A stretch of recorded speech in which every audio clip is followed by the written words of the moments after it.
أعوذ بالله من الشيطان الرجيم. بسم الله الرحمن الرحيم. ألف لام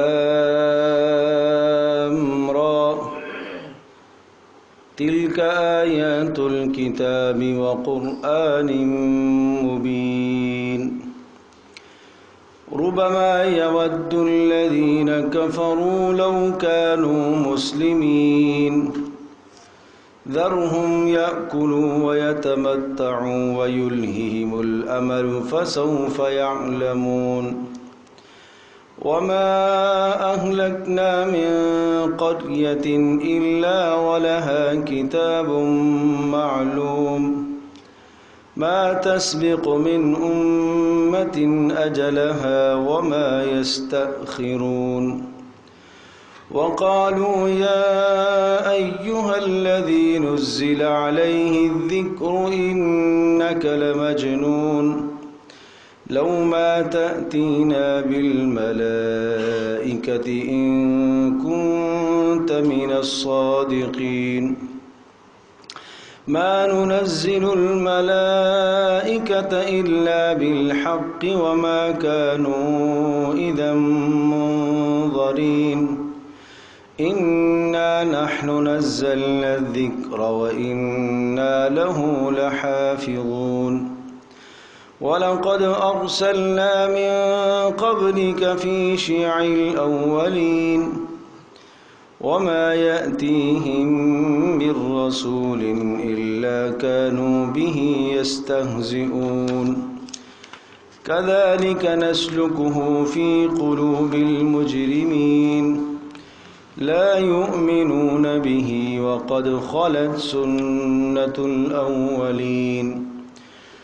ولو فتحنا عليهم بابا من السماء فظلوا فيه يعرجون لقالوا إنما سكرت أبصارنا بل نحن قوم مسحورون.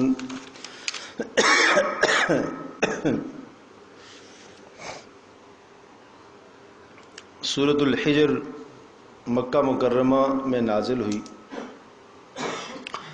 اور اس سورہ مبارکہ میں 6 رکوع اور 99 آیات، ایک کم 100 آیات ہیں. اور اس سورہ مبارکہ کی آیات مختصر چھوٹی چھوٹی آیات ہیں اور عام طور پر مکی صورتوں میں سے وہ صورتیں جو شروع میں نازل ہوئی ہیں ان کی آیات اسی طرح سے مختصر چھوٹی چھوٹی آیات ہوتی ہیں. اور پھر جو آخری زمانہ ہوا تو اس میں آیات ذرا طویل، اور پھر مدنی دور کی جو صورتیں ہیں اس میں آیات اور بڑی آیات ہیں. اور مکی صورتوں میں سے جو ابتدائی صورتیں ہیں ان میں بہت زیادہ زور دیا جاتا ہے قرآن مجید کے اعجاز پر، قرآن کے معجزہ ہونے پر، اور اس کی مثال کوئی نہیں لا سکتا، سب کے سب عاجز ہیں اس کی مثال لانے سے. تو اس لیے عام طور پر صورتوں میں ایک خاص فواصل اور خاص ایک رعایت ہوتی ہے، ہر آیت کی ما قبل کے ساتھ ما بعد کے ساتھ اس کی رعایت، اور پھر اسی طرح سے ہر آیت کے اندر ایک خاص زور اور طاقت ہے. یوں سمجھیے کہ ایک جامع مضمون، گٹھا ہوا مضمون ہوتا ہے، اور پھر مکی صورتوں میں سے آخری جو صورتیں ان صورتوں میں اس مضمون کو پھیلایا گیا، اور مدنی صورتوں میں پھر انہی مضامین کو اور زیادہ پھیلایا گیا. تو بہت اختصار کے ساتھ ان صورتوں میں مضامین ذکر کیے جاتے ہیں. تو یہ سورہ مبارکہ تقریباً مکہ مکرمہ کی چوتھے یا تیسرے سال کے آخر یا چوتھے سال کی صورت میں سے ہے. اور اس میں 2 باتیں بڑی اہمیت کے ساتھ آپ دیکھیں گے وہ ذکر ہوں گی. ایک تو رسول اللہ صلی اللہ تعالی علیہ وسلم کو بہت تسلی جا وجہ تسلی ہے۔ اس سے اشارہ اس بات کی طرف ہے کہ حضرت صلی اللہ تعالیٰ علیہ وسلم اور رسول اللہ صلی اللہ تعالیٰ علیہ وسلم کے ماننے والے اصحاب پر جب مصائب اور آلام اور پریشانیوں کی انتہا بڑھتی چلی گئی تو فطرتاً دل میں یہ بات آئی کہ ہم اللہ کا پیغام سنا رہے ہیں، حق بات کہہ رہے ہیں، پھر بھی اتنی مصیبتیں، اتنی پریشانیاں۔ تو رسول اللہ صلی اللہ تعالی علیہ وسلم کو اور آپ کے ماننے والوں کو تسلی کا مضمون بھی بہت اہمیت کے ساتھ ہے۔ اور دوسری جو چیز ہے اس میں خاص طور پر وہ یہ کہ جن لوگوں نے آپ کی بات کو جھٹلایا ہے، تکذیب کی ہے، ان کو تنبیہ کی گئی ہے کہ اب عذاب کا وقت قریب آ رہا ہے، بہت دور نہیں ہے۔ جس چیز کو تم جھٹلا رہے ہو عذاب کو، اس عذاب کا وقت قریب ہے۔ تو آپ کو تسلی اور عذاب کی اطلاع، یہ دو باتیں سمجھو جی۔ تو 6 رکوع انہی باتوں پر مشتمل ہیں۔ اب آپ دیکھتے جائیے اور اندازہ کیجئے یہ مضامین کس طرح سے اختصار کے ساتھ بیان کیے جا رہے ہیں۔ اور پہلے رکوع کے اندر جو ہے وہ ایک تو سورت کا دعویٰ ہے جو مرکزی مضمون ہے، اور دوسرا جو ہے کہ قرآن مجید اللہ تبارک تعالیٰ نے اس کی حفاظت کا ذمہ از خود لیا ہوا ہے، لہٰذا اس میں کوئی تغیر اور تبدل نہیں کر سکتا۔ الف لام را تلک آیات الکتاب، تلک آیات الکتاب، یہ آیتیں ہیں کتاب کی، و قرآن مبین، اور اسی طرح سے قرآن مبین کی، مبین کا معنی ایسا جو کہ کھول کھول کے بیان کرنے والا ہے، ایسا کلام جو کہ کھول کھول کے بیان کرنے والا ہے۔ یہ آیات کتاب ہیں اور قرآن مبین ہے، دونوں سے مراد ایک ہی چیز ہے۔ آیات کتاب سے بھی مراد قرآن ہے اور قرآن مبین سے بھی مراد قرآن مجید ہے۔ اس کو کہتے ہیں عطف تفسیری۔ عطف تفسیری کا مطلب یہ ہوتا ہے کہ واو سے پہلے اور واو کے مابعد دونوں ایک ہی چیزیں مراد ہوتی ہیں۔ تو چونکہ آیات بھی وہی ہے اور قرآن مبین بھی وہی ہے۔ ربما یود الذین کفروا لو کانوا مسلمین، بہت تھوڑا سا وقت رہ گیا ہے، بہت کم وہ وقت رہ گیا ہے۔ یود الذین کفروا، کہ کافر تمنائیں کریں گے، یود چاہیں گے، تمنائیں کریں گے، الذین وہ لوگ، کفروا جو آج آپ کی بات کا انکار کر رہے ہیں اور قیامت کے عذاب کو ٹھکرا رہے ہیں، بہت تھوڑا وقت رہ گیا ہے، یہ تمنا کریں گے۔ کیا تمنا کریں گے؟ لو کانوا مسلمین، ہائے کاش کہ وہ بھی مسلمان ہوتے۔ یہ اس وقت ہے کہ جب اللہ تبارک تعالی جنت والوں کے لیے ہمیشہ ہمیشہ جنت کا اور جہنم والوں کے لیے ہمیشہ ہمیشہ جہنم کا فیصلہ کر دے گا۔ تو جنتی جب جنت میں اور موت کو ذبح کر دیا جائے گا، اور جن جن لوگوں کے دلوں میں ایک رائی کے دانے کے برابر بھی ایمان ہوگا، ان کو جنت سے نکال کر جنت میں ڈال دیا جائے گا، جہنم سے نکال کر جنت میں ڈال دیا جائے گا۔ حدیث پاک میں اس کی بڑی تفصیل ہے۔ اللہ تبارک تعالیٰ شفاعت کرنے والے ملائکہ کو بھیجیں گے، کہیں گے جاؤ جا کے دیکھو جس کے دل میں ایمان ہے اس کو نکال کے لے آؤ۔ کچھ کو ملائکہ نکال کے لائیں گے، کچھ کو انبیاء نکال کے لائیں گے۔ پھر اللہ پاک فرمائیں گے کچھ ایسے بھی رہ گئے ہیں جن کو تم نہیں جانتے ہو۔ پھر اللہ پاک اپنی قدرت کے مطابق، اپنے علم کے مطابق ایک بہت بڑا طبقہ جہنم سے نکالے گا، جنہوں نے کسی بھی زندگی میں موقع پر اخلاص کے ساتھ کلمہ پڑھا ہوگا، لا الہ الا اللہ محمد رسول اللہ کا انہوں نے اقرار کیا ہوگا، یعنی اسلام پر ان کی موت آئی ہوگی، لیکن گناہوں کی انتہا ہوگی، زندگی میں کوئی بھی ان کی زندگی کا نیک عمل نہیں ہوگا، یہاں تک کہ وہ جل کے کوئلے ہو چکے ہوں گے، سیاہ کوئلے ہو چکے ہوں گے، اور ان کو نکالا جائے گا اور جنت کے قریب ایک پانی سے ان کو گزارا جائے گا، تو ان کے جسم صحیح ہو جائیں گے، پئیں گے تو اندر کا حصہ صحیح اور نہائیں گے تو باہر کا حصہ صحیح، اور پھر ان کو جنت میں داخل کر دیا جائے گا، اور ان کے چہروں پر نشان لگے ہوئے ہوں گے کہ یہ جہنم سے آزاد کیے ہوئے عتقاء اللہ، یہ اللہ کے آزاد کردہ ہیں۔ تو یہ جب فیصلے ہو جائیں گے، اب جہنم کو ابد الآباد کے لیے بند کر دیا جائے گا۔ اب جو جہنم میں کافر ہیں ان کو لوہے کی صندوقچوں میں بند کر کے اوپر سے مقفل کر دیا جائے گا، تالے لگا دیے جائیں گے۔ اس وقت وہ تمنا کریں گے ہائے کاش ہم نے بھی زندگی میں کبھی کلمہ پڑھا ہوتا۔ بات سمجھے جی؟ تو ربما یود الذین کفروا، وہ وقت دور نہیں ہے کہ یہ آج جو آپ کی بات کو جھٹلا رہے ہیں یہ تمنا کریں گے. کیا تمنا کریں گے؟ لو کانوا مسلمین، کیا ہی اچھا ہوتا کہ ہم مسلمان ہو جاتے دنیا میں. سمجھے جی؟ کسی بھی وقت ہم بھی کلمہ پڑھ لیتے. ذرہم یاکلوا ویتمتعوا، اب بات یہ ہے ذرہم، آپ چھوڑ دیجئے ان کو آزاد چھوڑیے، آپ غم نہ کیجئے. یاکلوا، یہ کھائیں، کھانے دیجئے ان کو، حلال حرام کی تمیز کیے بغیر. ویتمتعوا، اور دنیا کے فائدے اٹھائیں، ان کو اٹھانے دیجئے. ویلہہم الامل، اور ان کو غافل کر دیا ہے ان کی امیدوں نے، ان کو غافل کر دیا ہے ان کے خیالی منصوبوں نے. خیالی پلاؤ جو بناتے ہیں ہم یوں کریں گے، یہ کریں گے، ان کی امیدوں نے ان کو آخرت سے غافل کیا ہوا ہے، جہنم کے عذاب سے غافل کیا ہوا ہے. فسوف یعلمون، ان قریب ان کو پتہ چلے گا، ان قریب ان کو پتہ چلے گا. آج ان کی آنکھیں نہیں کھلی ہوئی ہیں، اس لیے کہ لمبی لمبی امیدوں کی پٹیاں آنکھوں کے سامنے پڑی ہوئی ہیں، پردے پڑے ہوئے ہیں. آج یہ کچھ نہیں سمجھتے کہ کل مجھے اللہ کے حضور پیش ہونا ہے، قبر میں مجھے حساب دینا ہے، حشر میں اللہ کے سامنے کھڑا ہونا ہے. اس لیے کہ لمبی لمبی امیدیں انسان کو اللہ سے، آخرت سے غافل کر دیتی ہیں. یہ صاف صاف حدیث میں ہے، طول العمل، امیدوں کا لمبا ہو جانا، یہ انسان کو آخرت سے غافل کرتا ہے. تو وہ اپنی امیدوں کو مختصر کیا کرو. رسول اللہ صلی اللہ تعالی وسلم نے مثال دے کر یوں سمجھایا، ایک مربع شکل آپ نے زمین پر خط کھینچا، اس طرح سے بھی کبھی کبھی آپ علیہ السلام سمجھایا کرتے تھے. اور اس مربع کی بیچ میں آپ نے ایک لکیر کھینچی جو اس مربع سے باہر جا رہی تھی، اور پھر اندر اس مربع شکل کے اندر جو بیچ درمیان سے لکیر ہے اس کے دائیں بائیں چھوٹی چھوٹی آپ نے لکیریں کھینچی. آپ نے پوچھا یہ کیا ہے؟ صحابہ نے کہا اللہ اور اس کا رسول ہی جانتا ہے. آپ نے فرمایا یہ جو مربع شکل ہے بند، یہ انسان کی زندگی ہے، اور یہ جو اس زندگی سے باہر جا رہا یہ اس کی امیدیں ہیں، یہ اس کی امیدیں ہیں. زندگی ہے اتنی اور امیدیں وہ آگے تک جا رہی ہیں، اور یہ اندر اندر جو ہے دائیں بائیں لکیریں ہیں یہ دنیا میں اس کے آنے والے حوادثات ہیں، اس کے ساتھ لگے رہیں گے.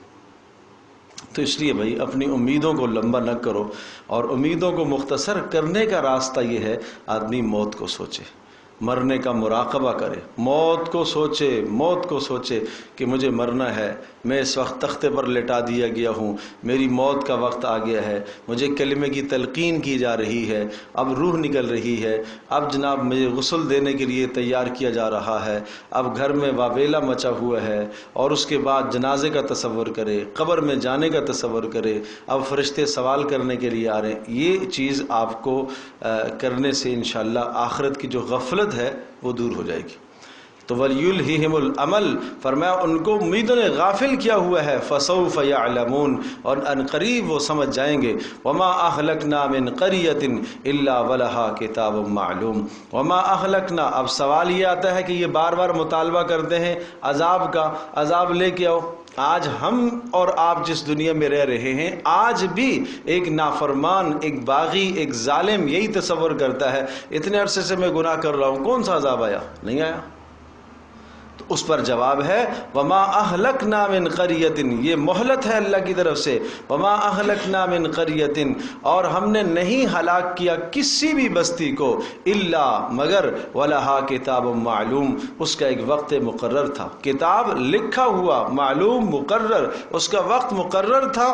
اس وقت مقررہ سے پہلے ہلاکت نہیں آتی.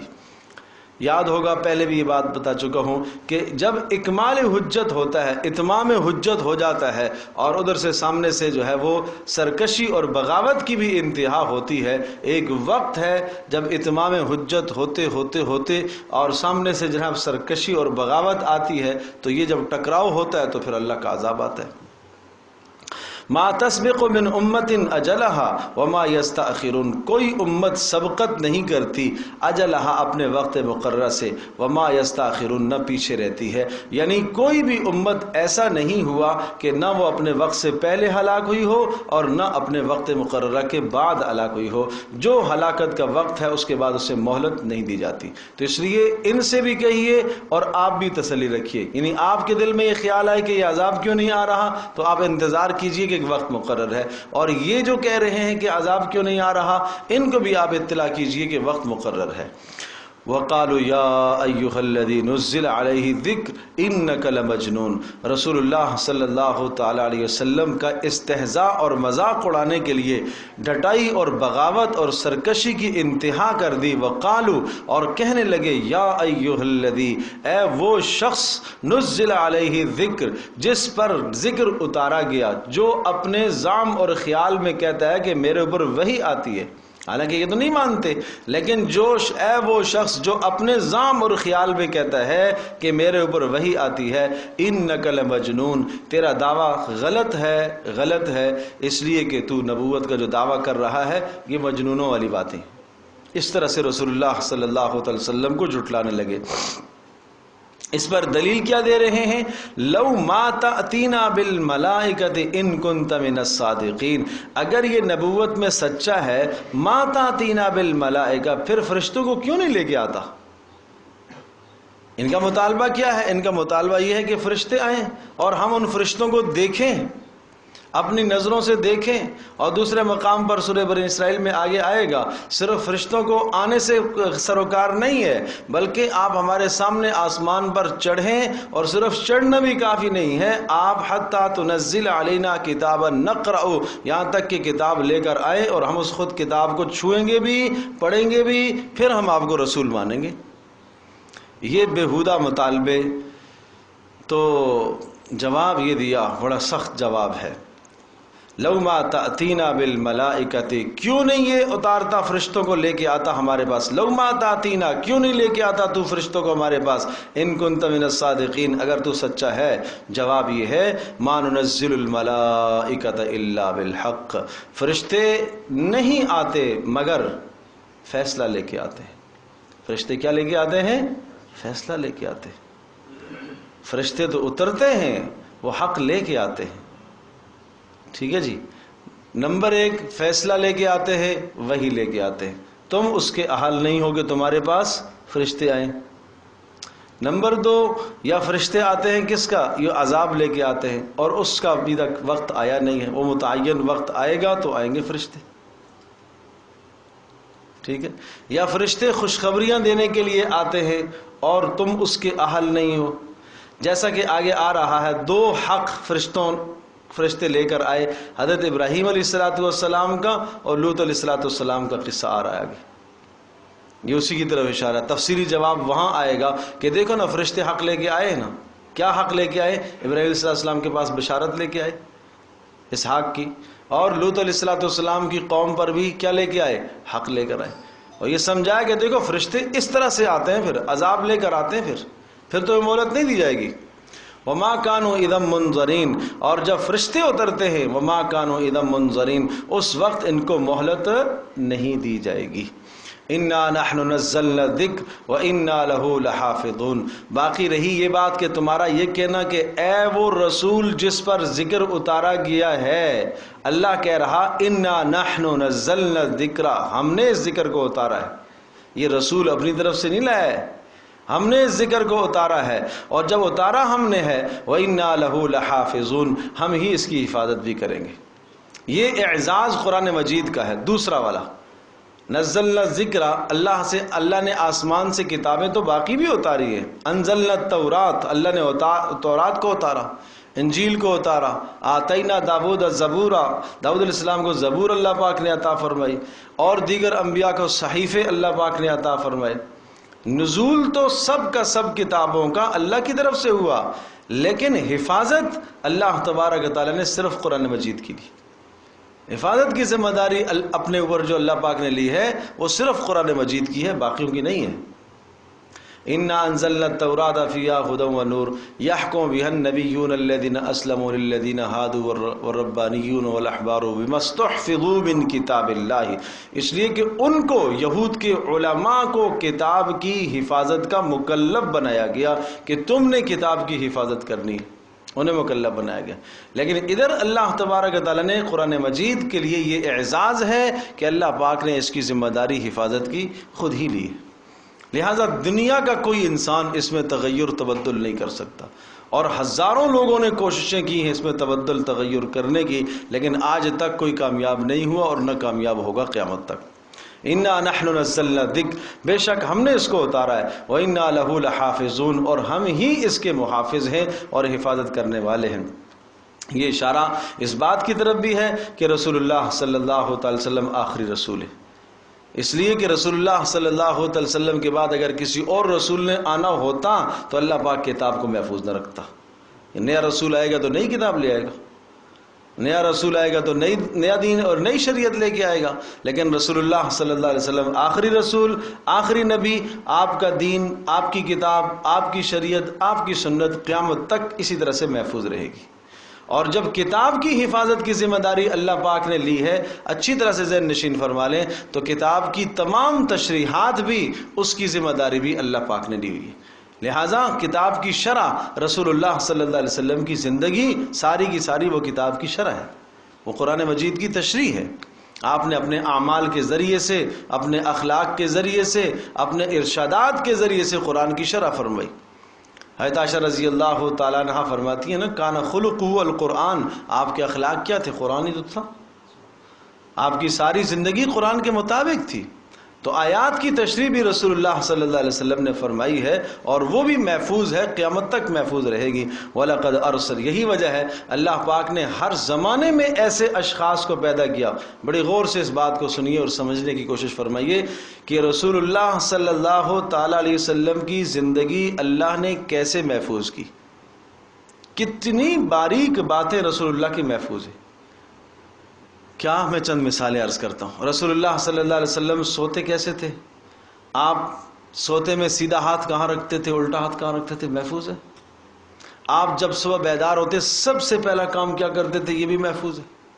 آپ سوتے میں کیا پڑھتے تھے، جاگتے میں کیا پڑھتے، بیت الخلاء جاتے میں کیا پڑھتے، نکلتے میں کیا پڑھتے، سب محفوظ ہے کہ نہیں؟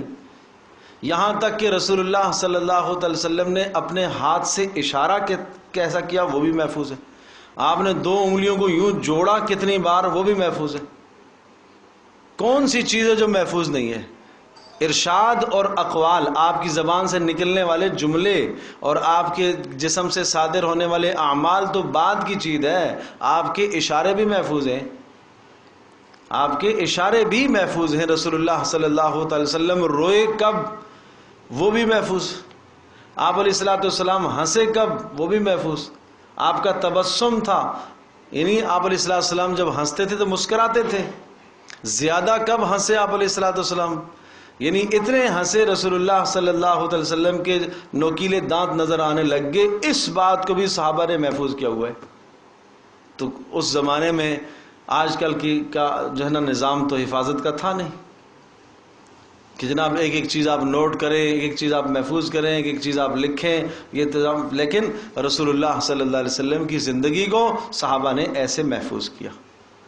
جب ایسے محفوظ کیا رسول اللہ صلی اللہ علیہ وسلم کی زندگی کو، تو پھر دوسری بات یہ سمجھیے کہ کسی بھی زمانے میں اگر کوئی شر پسند لوگ ایسے آئے جو رسول اللہ صلی اللہ علیہ وسلم کی طرف غلط باتوں کو منسوب کریں جو آپ علیہ السلام نے نہ کہی ہوں، نہ بتائی ہوں، نہ کی ہوں، اللہ نے ایسے رجال کو پیدا فرمایا جنہوں نے اس کھرے اور کھوٹے میں بالکل فرق کر دیا کہ یہ رسول اللہ کی بات نہیں ہے، یہ من گڑت ہے، یہ بھی اللہ کا نظام ہے، یہ اسی کی حفاظت ہے، یہ قرآن کی حفاظت ہے۔ اس لیے وَلَقَدْ أَرْسَلْنَا مِن قَبْلِكَ فِي شِيَعِ الْأَوَّلِينَ، اور تحقیق ہم نے بھیجا ہے من قبل کا آپ سے پہلے، فی شیع الاولین، آپ سے پہلے بھی ہم نے رسولوں کو بھیجا ہے، فی شیع الاولین، گزشتہ جماعتوں کے گروہوں میں، شیعہ گروہ کو کہتے ہیں، الاولین پہلے لوگوں کے گروہوں میں ہم نے رسولوں کو بھیجا ہے، اور آج یہ آپ کا استہزاء کرتے ہیں۔ وما یأتیہم من رسول الا کانوا بہ یستہزئون، اور جب بھی کوئی رسول آیا تو قوم نے اس کا استہزاء کیا ہے،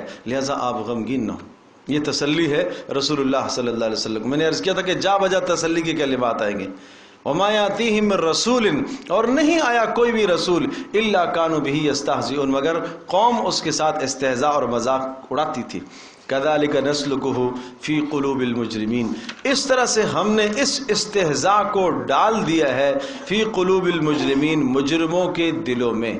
یہ ذرا بات سمجھیے گا، ہم نے ڈال دیا ہے مجرموں کے دلوں میں استہزاء، یا ہم نے ڈال دیا ہے قرآن مجید کی مخالفت کرنا ان کے دلوں میں ہم نے ڈال دیا ہے؟ دیکھو جب حق بات آتی ہے تو ہوتا یہ ہے کہ جو شخص حق کو تسلیم کرنے والا ہوتا ہے وہ حق بات سن کر سمجھ کر اس کا دل باغ باغ ہو جاتا ہے، اس کو سمجھتا ہے، اس پر ایمان لاتا ہے، اس کے ایمان میں اور اضافہ ہوتا ہے، اس کو دل و جان سے قبول کرتا ہے۔ لیکن جو ضدی اور عنادی ہوتا ہے وہ حق بات کے آنے کے بعد وہ مزید ضدی بنتا ہے۔ کیوں ضدی بنتا ہے؟ اس کو حسد ہونے لگتا ہے، اس کو چڑچڑاپن آ جاتا ہے کہ یہ کیا ہر روز یہ ترقی کر رہے ہیں، ہر روز ان کا ایمان بڑھ رہا ہے اور یہ نئی نئی باتیں لے کے آ رہے ہیں۔ تو اس طرح سے ہر امت میں ایسا رہا کہ ضدی اور ہٹ درم لوگوں کو جب بھی اللہ کی طرف سے احکامات آتے چلے گئے ان کی ہٹ درمی اور بڑھتی چلی گئی، ان کی ضد اور عناد اور بڑھتا چلا گیا۔ تو اس طرح سے کذالک نسلکہ، ہم اس قرآن کو، بعض نے یہ ترجمہ لکھا ہے کہ ہم اس قرآن کو اس طرح سے ان کے دلوں میں ڈالتے ہیں جس طرح سے کسی کے سینے میں چبھن ہوتی ہے، سلاخ چبائی جائے تو اسے چبھن ہوتی ہے، اسی طرح سے قرآن ان کے سینوں میں چبھتا ہے۔ ان کو بات سمجھے جی؟ قرآن انہیں کیا ہوتا ہے؟ چبھتا ہے، تکلیف ہوتی ہے ان کو، اور یہ ہوتی رہے گی۔ لا یؤمنون بہ وقد خلت سنت الاولین، یہ ایمان نہیں لائیں گے حالانکہ ان کے سامنے کتنی مثالیں آ چکی ہیں۔ وقد خلت بمعنی مضت، گزر چکی ہیں ان کے سامنے سنت الاولین، پہلوں کی کتنی مثالیں، یہ گزشتہ قوموں کی مثالیں نہیں گزری، آگے آئے گی۔ ولو فتحنا علیہم بابا من السماء فظلوا فیہ یعرجون، اور انہوں نے مطالبہ یہ کیا تھا، کیا مطالبہ کیا تھا کہ لو ما تاتینا بالملائکہ، کہ آپ کیا اتارے؟ فرشتے اتار کے لے آئیں، اگر آپ نبوت پر سچے ہیں تو فرشتے لے کے آئیں، معجزہ دکھائیں۔ اس پر فرمایا وَلَوْ فَتَحْنَا، یہ بات فرشتوں کی کرتے ہیں، اگر ہم کھول دیں سارا ہی آسمان کھول دیں، وَلَوْ فَتَحْنَا عَلَيْهِمْ بَابًا مِّنَ السَّمَاءِ، ہم آسمان کا دروازہ کھول دیں اور وہاں سے فرشتے اترنے لگ جائیں اور ان کو بھی ہم طاقت دیں، فَظَلُّوا فِيهِ يَعْرُجُونَ، یہ سارا دن اس راستے پر چڑھتے چلے جائے، تب بھی یہ کہیں گے سُکِّرَتْ أَبْصَارُنَا، ہماری آنکھوں پر نظر بندی کر دی گئی ہے۔ بل نحن قوم مسحورون، نہیں بلکہ ہمارے پر سحر اور جادو ہو گیا ہے، یہ اوپر، یہ جناب فلاں اوپر چڑھ گیا، نہیں وہ چڑھا نہیں ہے، وہ ہمیں نظر آ رہا ہے۔ تو ضدی آدمی کا پھر کیا حال ہے؟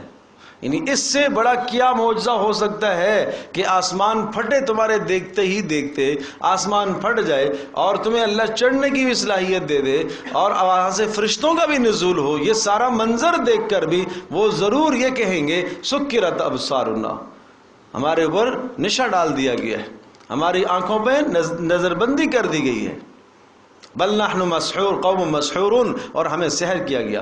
یعنی اس سے بڑا کیا معجزہ ہو سکے گا کہ یہ خود کلام قرآن مجید خود معجزہ ہے۔ یہ نہیں دیکھتے کہ ایک امی شخص جس نے کسی سے لکھنا پڑھنا نہ سیکھا، جس ماحول کے اندر لکھنے پڑھنے کا رواج نہیں، اس شخص کی زبان پر ایسا فصیح بلیغ کلام جاری ہوا، یہ کیا ہے؟ یہ معجزہ نہیں ہے؟ اور پھر اس کی مثال لانے سے عاجز ہیں، کیا یہ معجزہ نہیں ہے؟ یہ ٹھیک گزشتہ قوموں کی خبریں بتاتا ہے، کیا یہ معجزہ نہیں ہے؟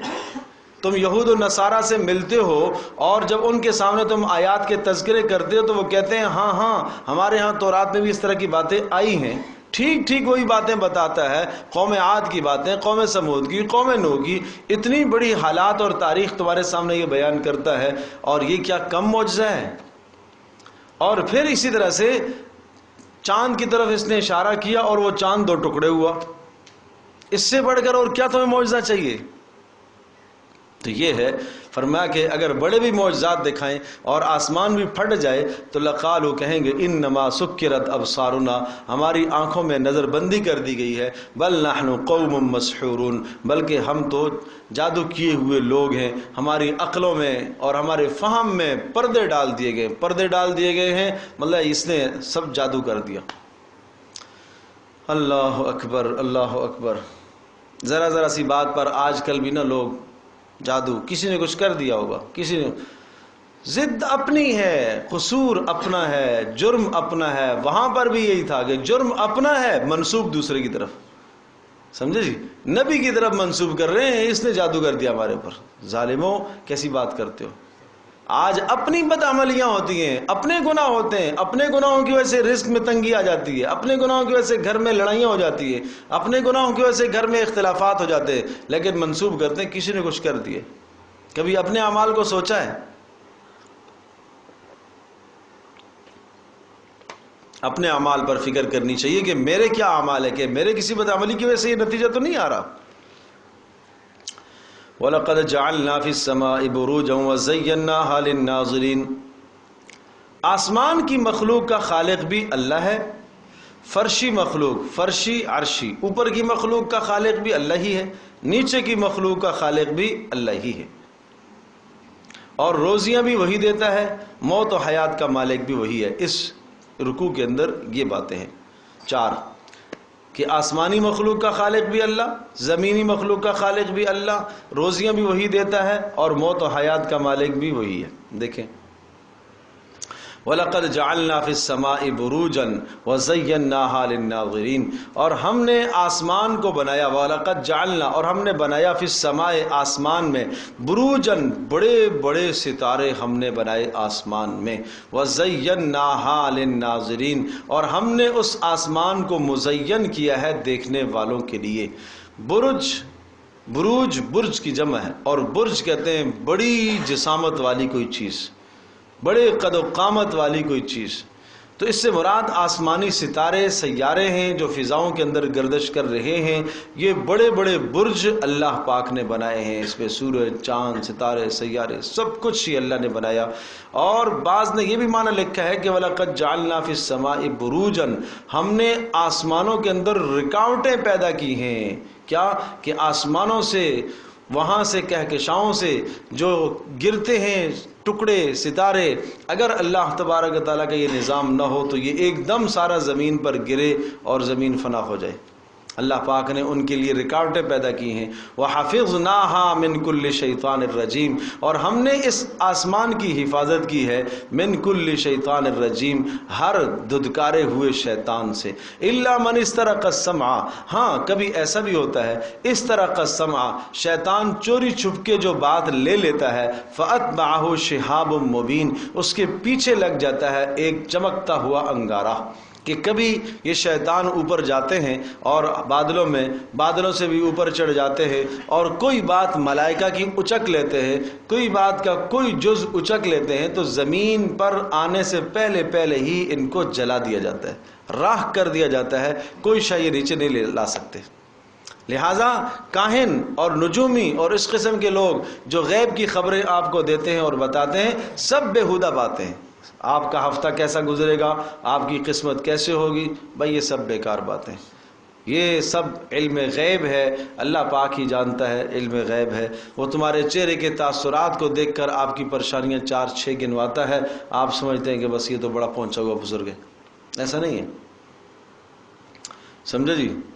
وہ ہمارے ایک جاننے والے تھے، جماعت میں لگ گئے ماشاءاللہ، اور بڑا ان کی زندگی میں انقلاب آیا، تو وہ پہلے یہ کام کرتے تھے، یہ طوطے والا، تمہارا ہفتہ کیسے گزرے گا، تو قسمت دیکھتا ہے، وہ فال نکالتا ہے، پھر اس کو وہ پڑھتے ہیں، اس بیچارے کی اپنی قسمت کا برا حال ہوتا ہے، جس طرح سے وہ بیٹھا ہوا ہوتا ہے روڈ میں۔ تو کہتے ہیں کہ ہم 2 آدمی تھے، اور ہم نے آپس میں یہ طے کیا ہوا تھا کہ آپ کے پاس جو پریشان حال ہوگا اس کو تو میرے پاس لائیے گا، اور میرے پاس جو ہوگا میں آپ کے پاس لاؤں گا۔ اچھا، یہ پہلے اس سے احوال لے لیتے اور اس کے پاس لے جا کے، بزرگ کے پاس، جس کو بزرگ بنایا ہوا تھا، اس کو بتاتے اس کے اتنے بھائی ہیں، اتنی بہنیں ہیں، اس کا ایسا گھر ہے، اس کا یہ ہے، اس کا وہ ہے، پورا کا پورا ڈیٹا اس کو پہلے سے بتا دیتے۔ جیسے ہی اس کے پاس پہنچتا تو وہ کہتا اچھا تمہارا نام یہ ہے، ہاں یہ نام ہے، اچھا تم اتنے بھائی ہو، جی اتنے بھائی ہیں، اتنی بہنیں ہو، اتنی، وہ جو بتاتا تو اس کو حیرانگی ہوتی کہ اس کو کیسے پتہ چل گیا، حالانکہ وہ پہلے سے پٹی گئی ہوئی ہے ادھر، سمجھے جی۔ تو اس طرح سے مل بیٹھ کر کھاتے تھے، لیکن اللہ پاک نے تبلیغ کی برکت سے ہدایت دی۔ تو کہنے کا مقصد ہے کہ اس قسم کی گمراہیاں اس وقت دنیا میں موجود ہیں، سمجھنے کی ضرورت ہے حقائق کیا ہے. کیا اللہ پاک نے جا بجا یہ نہیں فرمایا علم غیب کا علم، غیب کا علم صرف اللہ ہی جانتا ہے، اللہ ہی جانتا ہے. اوپر سے کوئی اچکتا ہے اور اچک کر وہ نیچے لانے کی بھی کوشش کرتا ہے، اول تو لا نہیں سکتا، اگر لانے کی کوشش کرتا ہے تو فوری شہاب مبین اس کے پیچھے پڑتا ہے اور اس کو جلا دیتا ہے. تو اس لیے اس قسم کے نظریات سے اپنے آپ کو بچائیں، اپنا ایمان کا تحفظ کریں. باطل نظریات، باطل چیزیں، توہمات، اپنے دلوں میں اس قسم کی چیزوں کو بیٹھانا، یہ سب فضول باتیں ہیں. والارض مددناها والقینا فی، اب زمینی مخلوق کا خالق بھی اللہ ہے.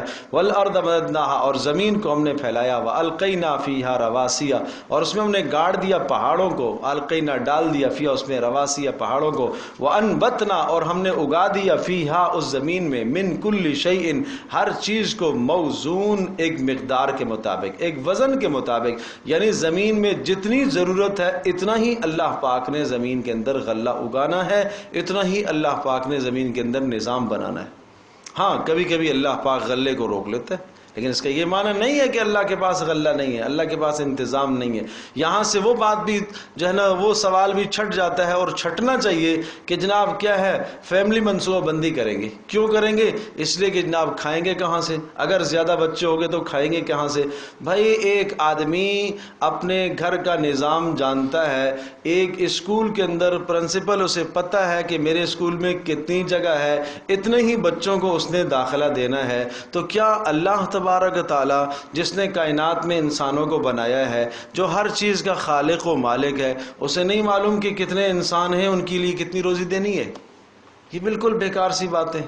جس چیز کی ذمہ داری 100% اللہ پاک نے اپنے پاس رکھی ہے، اس کے تم خود مختار بن بیٹھے ہو.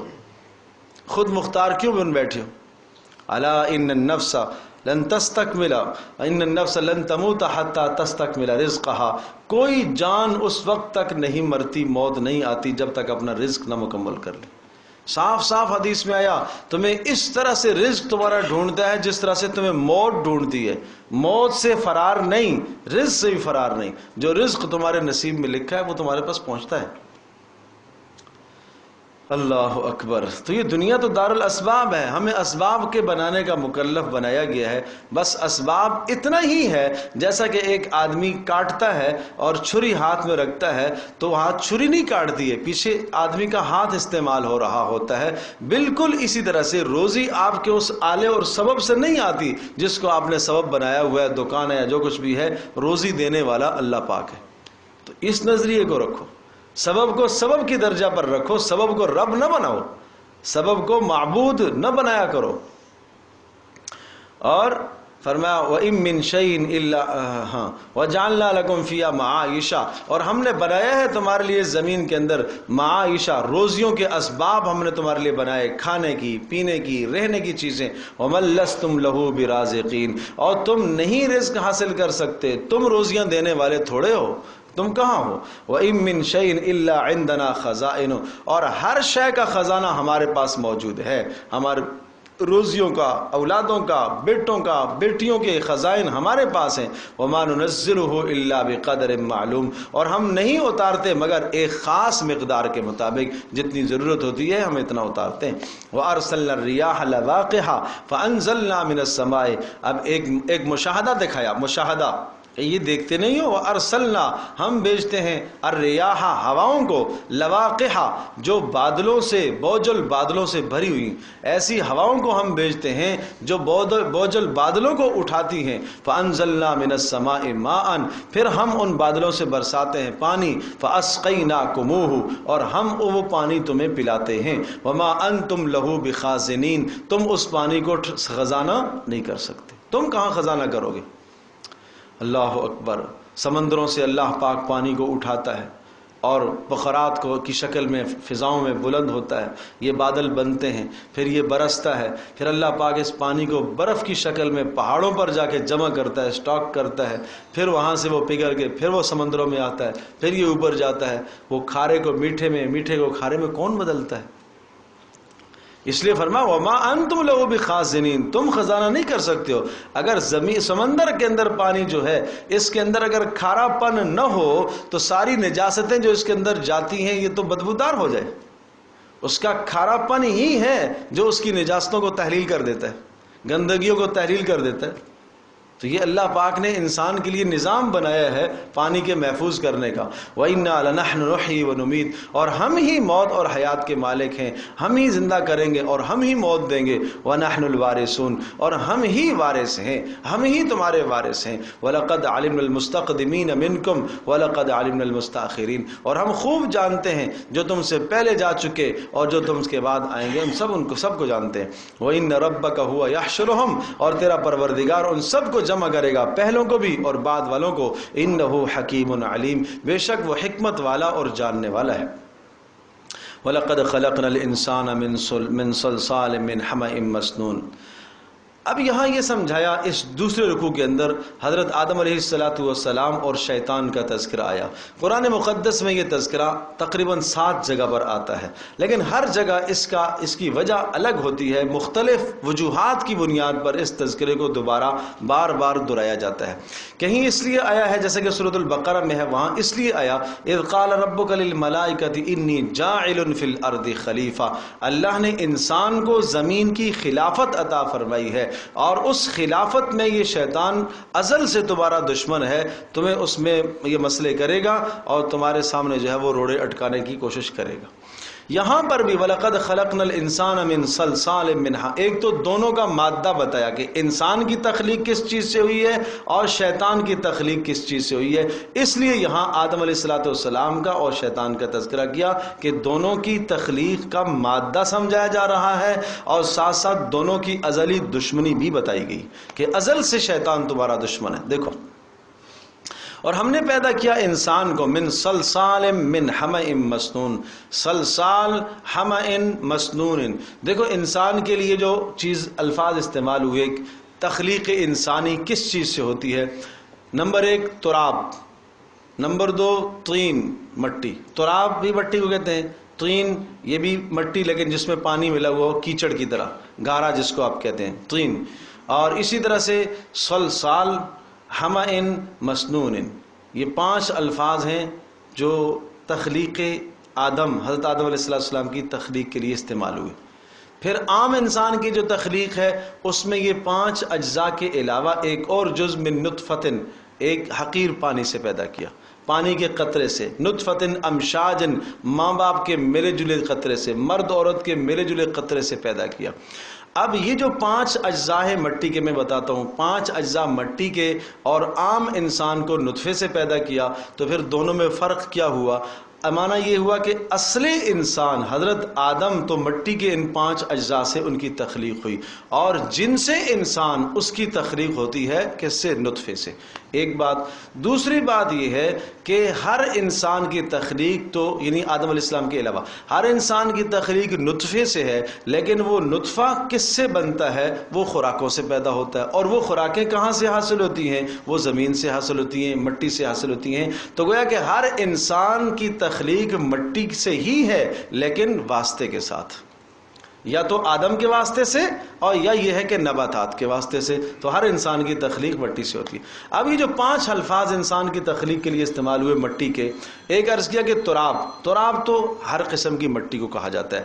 دوسرا لفظ استعمال ہوا طین، تو طین کہتے ہیں وہ مٹی جس میں گارا ملا ہوا ہو. اور پھر یہ 2 جب اس کے اندر آپ پانی ڈالیں گے تو وہ گارا بن جائے گا، وہ کیا کہلاتی ہے؟ طین کہلاتی ہے. یہ دوسرا حصہ ہوتا ہے.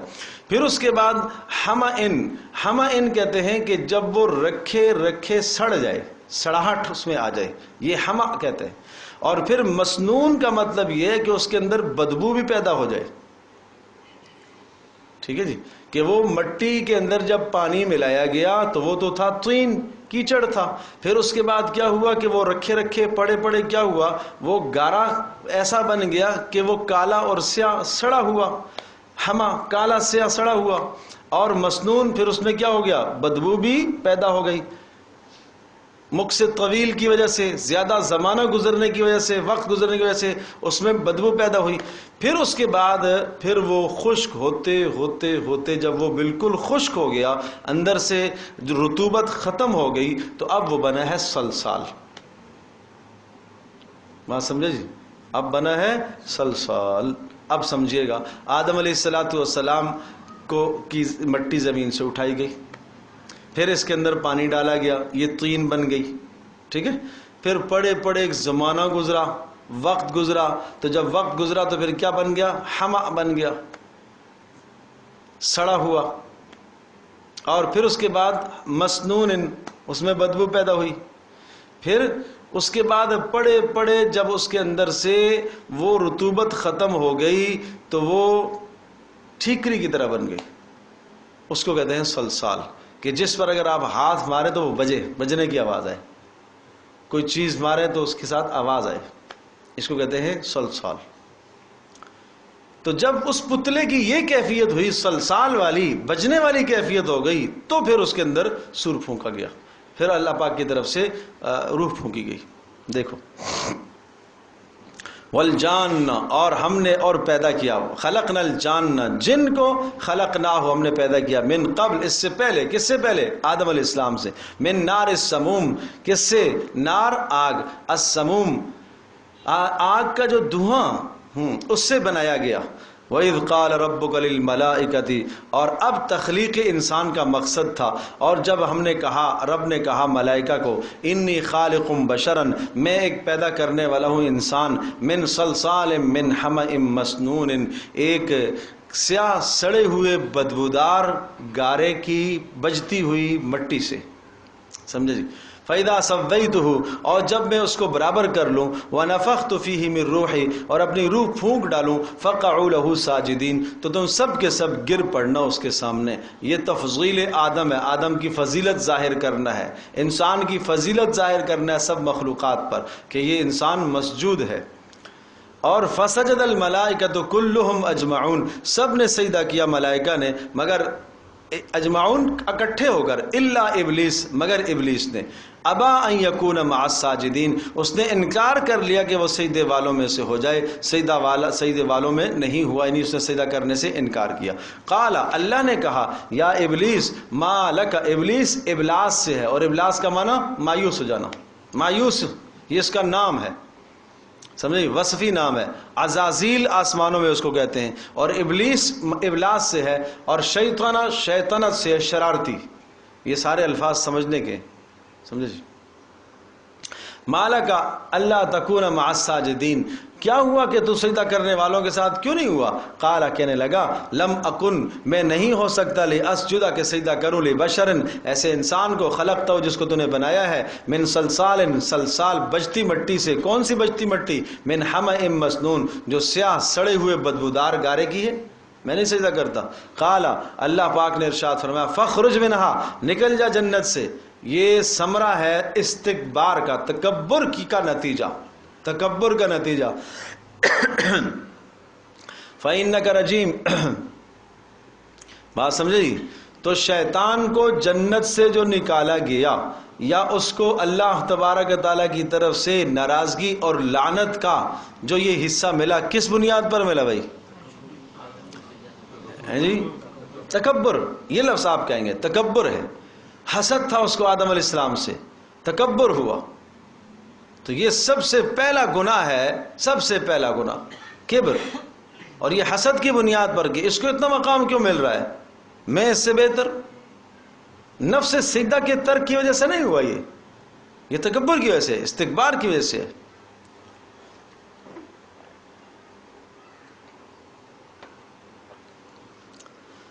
وَإِنَّ عَلَيْكَ اللَّعْنَةَ، اور تیرے پر لعنت ہوگی، اِلَى يَوْمِ الدِّينِ، قیامت تک. اللہ پاک نے کہا تیرے پر لعنت ہوگی. قال، کہنے لگا، اچھا یہ بات ہے. رب فَأَنذِرْنِي، پھر میرے پروردگار پھر تو مجھے مہلت دے دے، اِلَى يَوْمِ يُبْعَثُونَ، جس دن یہ اٹھائے جائیں گے اس وقت تک تو مجھے مہلت دے. اس کا بھی یقین تو تھا کہ اٹھائے جائیں گے، قیامت کا یقین اسے بھی ہے. قال، اللہ نے کہا ٹھیک ہے، فَإِنَّكَ مِنَ الْمُنذَرِينَ، تجھے مہلت ہے، جا. لیکن یہ مہلت الی یوم الوقت المعلوم، ایک متعین دن تک. ایک متعین دن تک ہے، یعنی نفخہ اولا، پہلی سور پھونکے جانے تک تجھے مہلت ہے اور تیری ذریت کو مہلت ہے، جو کرنا ہے کرو. یا تجھے مہلت ہے، ہر آدمی کے حق میں تجھے مہلت ہے اس کی موت تک. موت سے پہلے پہلے جب وہ توبہ کرے گا میں اس کی توبہ کو قبول کروں گا.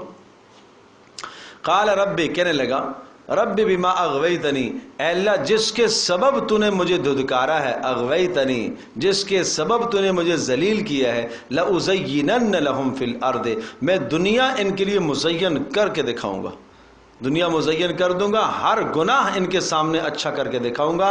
تو اس لفظ سے سبق سمجھایا جا رہا ہے کہ شیطان ورغلاتا کیسے ہے، وہ پکڑ کر کسی کو گناہ کی طرف نہیں لے جاتا، وہ انسان کے سامنے گناہ کو خوبصورت کر کے لے آتا ہے. ارے سمجھے بات؟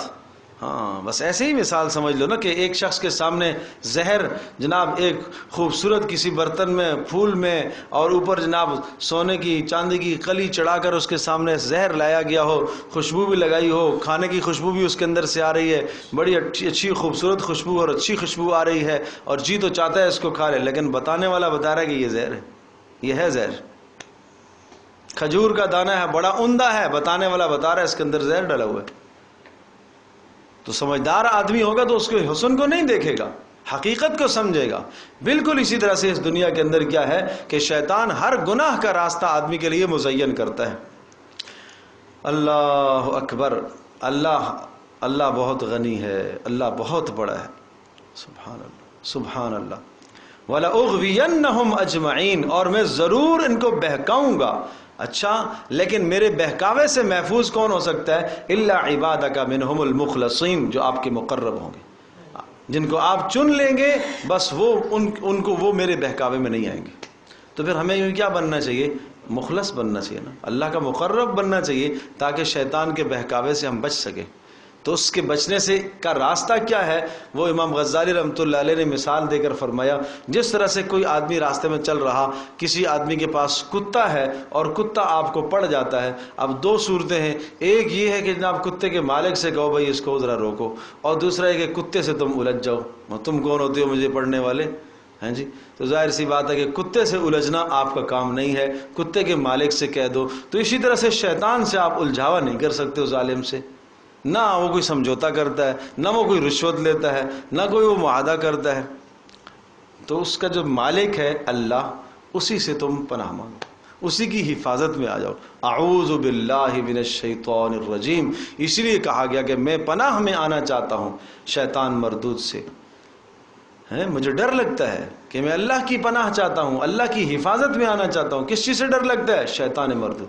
اسی لیے سورہ فلق سورہ ناس سکھائی گئی، یہ پڑھا کرو، ہر نماز کے بعد اہتمام کیا کرو. ظاہری اور باطنی فتنوں سے بچنے کے لیے، ظاہری فتنوں سے حفاظت کے لیے سورۃ الفلق ہے، باطنی فتنوں سے بچنے کے لیے سورۃ الناس ہے. شیطان دل میں کیا کچھ خیال ڈالتا ہے، یہ گھروں کے اندر جو اختلافات، یہ لڑائیاں، یہ جھگڑے، باپ کے دل میں اولاد کی برائی، اولاد کے دل میں باپ کی برائی، میاں بیوی کے دل میں ایک دوسرے کی برائی، بہن بھائیوں کے دلوں میں ایک دوسرے کی برائی، یہ شیطان ڈالتا ہے. وہ ظالم تو اپنا کام کرے گا، وہ مزین کرے گا، وہ مزین کرے گا تمہارے سامنے، باطل بات کو مزین کرے گا. ہاں تمہیں اب کہنا چاہیے یہ بات، اس کو کہو، طنز کرے گا، طنز تمہارے سامنے اچھا کر کے دکھائے گا، غیبت تمہارے سامنے اچھی کر کے دکھائے گا، ہر گناہ کا کام تمہارے سامنے اچھا کر کے دکھائے گا. یہ اس کا کام ہے. لیکن عقل مند آدمی کو سمجھنا چاہیے کہ میں کس کام میں لگا ہوں. اللہ اکبر. تو اللہ نے کیا ارشاد فرمایا؟ ان عبادی لیس لک علیہم سلطان، میرے جو بندے ہیں اللہ، قال ھذا صراط علی مستقیم، اللہ نے فرمایا یہ ہے میرا سیدھا راستہ. ان عبادی لیس لک علیہم سلطان، میرے جو بندے ہوں گے، لیس لک نہیں ہے تجھے، علیہم ان پر، سلطان کوئی اختیار، میرے بندوں پر تیرا اختیار نہیں چل سکتا. ایک یہ سبحان اللہ، کس قدر اللہ پاک محبت سے، کس قدر اللہ تبارک و تعالیٰ اس انسان پر اعتماد کرتے ہوئے یہ دعویٰ کر رہا ہے کہ نہیں یہ میرا بندہ ہے. جیسے کوئی باپ اپنے بیٹے کے متعلق کسی کو کہتا ہے جاؤ میرے بیٹے کو ورغلا کے تو دیکھو، میری طرف سے اسے بدگمان کر کے تو دیکھو، نہیں تیری بات سنے گا. بات سمجھے جی؟ نہیں تیری بات سنے گا تو بھائی اتنا تو جواز پیدا کرو اللہ تبارک و تعالیٰ کے لیے کہ اللہ پاک قیامت کے دن ہماری بخشش کر دے کہ ہاں تو نے میری بات کی لاج رکھی تھی، تو نے میری بات کی لاج رکھی تھی کہ میں نے کہا تھا کہ تجھے نہیں تو شیطان کو میں نے کہا تھا کہ تو نہیں اس کو ورگلا سکے گا۔ اللہ اس بات کا تو لاج رکھو۔ تو آدمی ظاہر ہے باپ جب یہ بات کہتا ہے تو آدمی اور مضبوط ہو جاتا ہے کہ نہیں باپ نے میرے اوپر اعتماد کیا ہے تو بھائی اللہ کی بات پر اعتماد تو کرو پھر۔ اب ایک مثال عرض کرتا ہوں، رسول اللہ صلی اللہ علیہ وسلم نے بڑی خوبصورت مثال دی ہے۔ یہ شیطان ظالم تو دنیا میں لگا ہوا ہے، لیکن وہ دیکھو ورغلانے کے دو اسباب ہیں اس جہان میں، گمراہی کے دو اسباب، آدمی کا نفس شیطان، اور ہدایت کے کتنے اسباب ہیں وہ تو دیکھو۔ ہدایت کے اسباب کتنے ہیں، راہ راست پر لانے کے اسباب کتنے ہیں۔ نمبر 1، اللہ پاک نے ہر انسان کے دل میں فطرت میں حق بات رکھی ہے، توحید الست، عہد الست میں وہ جو اللہ پاک نے عہد لیا تھا اس کے اندر اللہ پاک نے اچھائی کو رکھا ہے، یہ ایک سمجھے جی۔ نمبر 2، اللہ تبارک و تعالی نے رسول کو بھیجا، انبیاء کو بھیجا۔ نمبر 3، انزال کتب، اللہ نے کتابوں کو نازل فرمایا کہ جب وہ اندر جو بیج پڑا ہوا ہے توحید کا، فطرت سلیمہ کا جو بیج اندر موجود ہے، یہ کتاب کو سنتا ہے، رسول کی بات کو سنتا ہے تو وہ تازہ ہو جاتا ہے، وہ باتیں تازہ ہو جاتی۔ تو فطرت کا رکھا ہوا، پھر انزال کتب، ارسال رسول، 3 ہو گئے۔ نمبر 4، ملائکہ اس کے ساتھ جو اس کو خیر کا القاء کرتے ہیں، نیکی کا القاء کرتے ہیں،